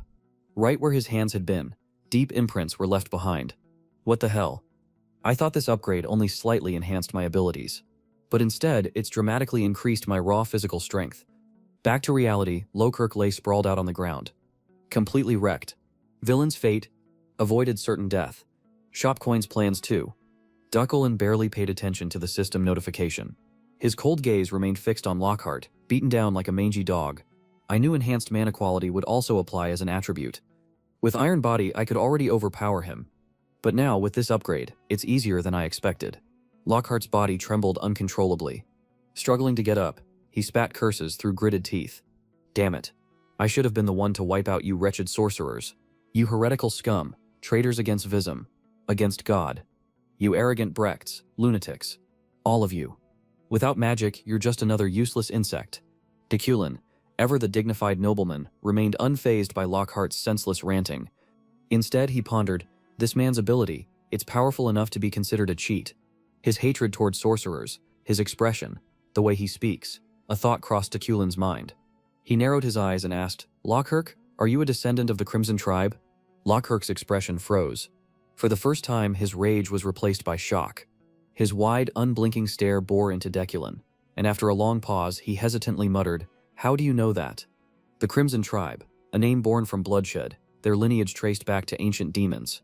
Scattered across the continent, they lived in hiding, their very existence at odds with the sorcerers. Just as magic was created to combat demons, the conflict between sorcerers and the Crimson Tribe became a fundamental pillar of this world, one of the game's core storylines. Yet the Crimson Tribe faced constant persecution, not for their own sins, but for the sins of their ancestors. Somewhere, at this very moment, another cleansing was likely taking place. Deculin's gaze softened. He spoke with an unexpected gentleness. Lockhart, I understand you. The oppression you've endured, it must have been unbearable. But if you kill an innocent sorcerer, you'll become just as monstrous as the ones you despise. Lockhart's face twisted in rage. Like a man who had never been offered sympathy before. He roared, his voice raw with fury. Shut up, what the hell do you know? Stop spouting nonsense, and just kill me already. But Deculin remained unshaken. His voice was calm. I know, because the Crimson Tribe is innocent. Lockhart's body stiffened. His rage faltered for a brief moment. A flicker of confusion crossed his face. Then he scoffed. What the hell did you just say? Deculin took a step forward. I am Deculin of House Uclena, a family of noble blood. One that has never lost its honor. Lockhart gritted his teeth. What? Are you trying to preach to me before you kill me? Deculin's voice remained steady. The only time I ever lost my honor was when I stood before a demon. House Uclena has hunted demons for generations. We are cursed with an instinct. A madness that takes hold the moment we lay eyes on them. But tell me, Lockhart, have I lost my honor while standing before you? Did I waver at your provocations? Did I succumb to madness? As if I had been waiting for this moment. Deculin's cold blue eyes locked onto Lockhart's. His final words cut through the silence like a blade. You are human. You can trust me. Ahead, Lockhart's face turned completely blank. A strange thought suddenly crossed his mind. Perhaps this was what true nobility looked like. At that moment, a voice called out from the distance. "Over here, hurry up." Hearing the shout, Deculing swiftly delivered a precise kick to Lockhart's chin, sending him spitting blood before he collapsed. Unconscious, and so, "Just stay put and turn yourself in," he muttered, though Lockhart could no longer hear him. Soon after, two men rushed over. One of them straightened up and saluted Deculing before introducing himself. "I'm Inspector Rebar." "That was one hell of a kick. You really live up to your name." "Professor Deculing, as for this murderer, should I give him a few extra kicks for good measure?" Rebar's voice was filled with anger as he glanced down at Lockhart. But Deculing stepped in just in time to stop him. "No need. Just leave him be." With that, Deculing activated his telekinetic power. A mound of sand from a distance began shifting, gradually forming into a sturdy rope. Watching this unfold, Inspector Rebar couldn't hide his astonishment. "I never imagined magic could be this incredible." Deculing handed him the rope and gave a calm warning. "This man has the ability to nullify magic. Spells won't work on him. Instead, use this to restrain him. So that's why. No wonder he's been so good at escaping. That also explains why the magic radar couldn't detect him," Rebar exclaimed in realization. Deculing then asked, "How did you get here so quickly? Weren't you on patrol?" Inspector Rebar shook his head slightly and explained. "We came as soon as we received a report. Didn't you call it in, Professor?" "It wasn't me. Someone else must have heard the commotion and reported it." "Well, I'll be heading off then. You take care of things here." Deculing said, "Understood." Robert replied swiftly. For Deculing, this encounter with Lockhart was nothing more than a minor incident. Luckily, he had managed to resolve it without unnecessary bloodshed. There were still traces of that person in this place. He had no desire to taint it with violence. Deculing thought to himself. Time passed quickly. Scene transition, the next day. At Uclana Manor, Deculing's training room. At this moment, Deculing's younger sister, Yahello, was also present, delivering the summons from the Berkt Council. "This is the first time in 15 years that there's been a meeting in Berkt," she said. Hearing this, Deculing paused his training. He reached out, took the letter, and asked nonchalantly, "You came all this way just to hand me this scroll?" Yahello replied with a look of exasperation. "Since you don't care, I had to come myself. Isn't it the head of the household's duty to look after this family? And when are you finally going to put some clothes on?" Ignoring her complaint, Deculing swiftly unrolled the letter and skimmed through its contents. The letter stated, "Recently, there have been reports of a demon sighting in Black Mountain. Therefore, the Berkt Council has decided to summon the noble houses for a discussion regarding this matter." At the same time, the system issued him a main quest. Main quest, the Summons of Berkton. After reading, Deculing spoke to Yahello. "It's scheduled to happen in a week. I'm allowed to bring one person along, as a bodyguard." Yahello raised an eyebrow in surprise. "You need a bodyguard? Then I'll have Jeff go with you. He used to be a mercenary." Deculing shook his head. "That won't be necessary. Especially not Jeff. He's more familiar with steering a ship than wielding a weapon." Yahello scoffed, but then grew serious. Her gaze tinged with concern. "But you can't go without a bodyguard. I've been there before. The journey to Berkt is dangerous. Even life-threatening." Her words made Deculing pause. He studied her for a moment before asking, "Are you worried about me?" "In your dreams. Don't say creepy things like that." Yahello shouted, but after a brief moment of awkward silence, she cleared her throat and added, "I just can't have you dying before I officially take the position of head of the family from you." Still flustered, she quickly changed the subject. "I'll handle the bodyguard situation. I'll make sure to hire someone reliable." Scene transition. Freight and military camp. At this moment, Yuli was in the middle of training a group of soldiers. "Good, that's the kind of attitude I want to see. Stay focused and keep going." Not far away, the deputy commander stood watching with a deeply troubled expression. "What should I do?" As if responding to his unspoken thoughts. A voice suddenly spoke from behind. "What exactly do you mean by that?" The unexpected voice startled the deputy commander, making him shout, "At least make some damn noise when you walk. Verone, we've got a big business opportunity coming our way. But there's something about it that makes me uneasy. I don't know if we should accept it or not." Verone raised an eyebrow. "Stop overthinking. Just tell me what's bothering you." "Deputy Commander." Hearing this, the older man could only sigh in frustration before revealing his concerns. This was already a difficult request to bring up with her. The mission is to protect Deculing, more precisely, to safeguard the entire train. But let's be honest, if they outright asked us to guard the whole train, we wouldn't have accepted. That's why they're wording it so carefully. The deputy commander spoke in a measured tone. However, he failed to notice the slight tremor in Verone's hand the moment he heard the name Deculing. Yet, in an instant, Verone masked his reaction and offered his advice. Take the job. Not just anyone can protect an entire train. If we succeed, our army's reputation will skyrocket. Money won't be an issue either. After all, we're a private military force. Still, the deputy commander hesitated, but the commander, when it comes to Decoulain, Varone cut him off coldly. It doesn't matter. Our commander isn't the type to let personal feelings interfere with a mission. At this, the deputy commander nodded in agreement. That's true. All right, I'll report this to the commander. With that, the older man quickly left. Behind him, Varone remained standing still, his expression icy and unreadable. Berkt was the name of the Highland mountain range in the northernmost part of the continent. Standing at an altitude of 3,500 meters, it was also the dwelling place of the mages known as the Elders of Berkt. This place served as the epicenter of all magical disciplines across the continent, a hub where every school of thought and every form of magical research converged. The existence of the Magic Tower was a given, but even the floating islands of the Archmages could not defy the authority of this place. Berkt's influence was so vast that it could be considered the very foundation of the magical world. And because the summoning assembly was an exceedingly rare event, occurring only once every few decades, a mage being summoned to Berkt during such a time was not only an honor, but also an acknowledgement of their standing in the magical hierarchy. However, a summons from Berkt was also known as a mage's grave. Scene transition: Berkt, train station. At present, Uli's team was gathered at the station. She turned to her vice captain and asked, "You've made all the necessary preparations?" "Of course. Don't worry." The vice captain reassured her before adding, "He's arriving now." Hearing this, the knight Uli turned around and saw Decoulain approaching, accompanied by his assistant Alan on Alan's side. He scanned his surroundings with fascination before exclaiming, "Wow, it's already April and the snow is this thick. Professor, we really are in the far north." Back to Uli. When she saw them, she stepped forward to greet them. "Thank you for making the journey all the way here.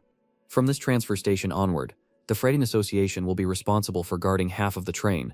We will do our utmost to ensure your safety and that you have a comfortable trip." Her face flushed red as she spoke. It seemed the lingering effects of the gathering from the other night were still present within her.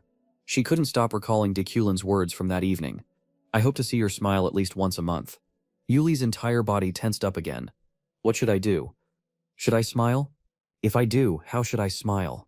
A bright smile? Or just a small one? Why do I have to suffer like this?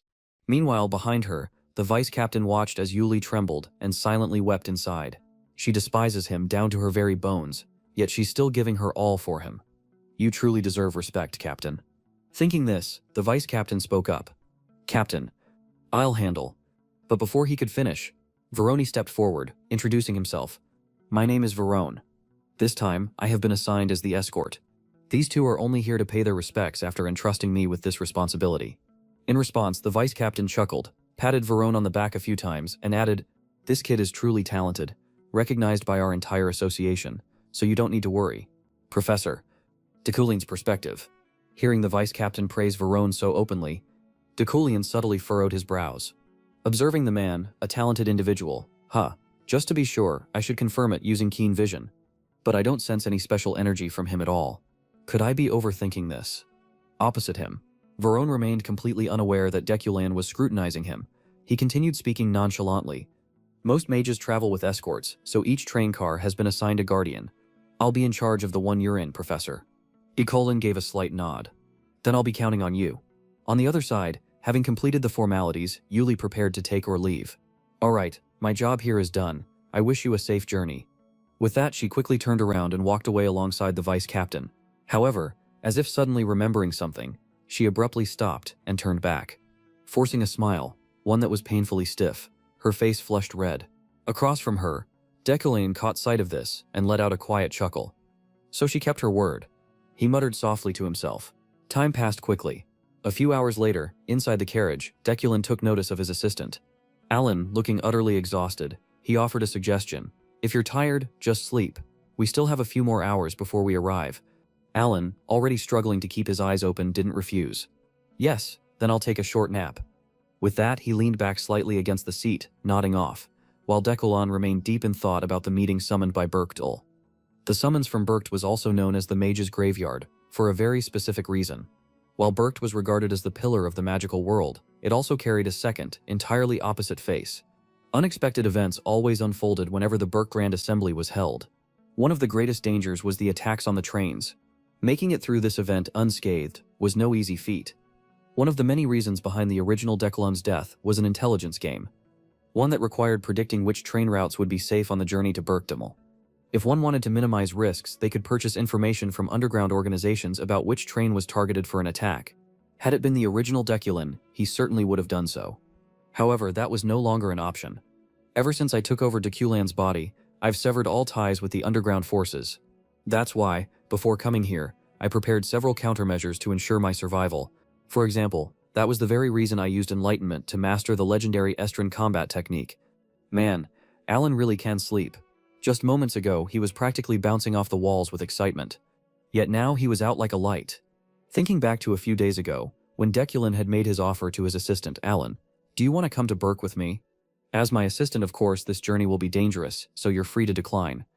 Across from him, Alan's eyes had instantly widened in shock, and then overcome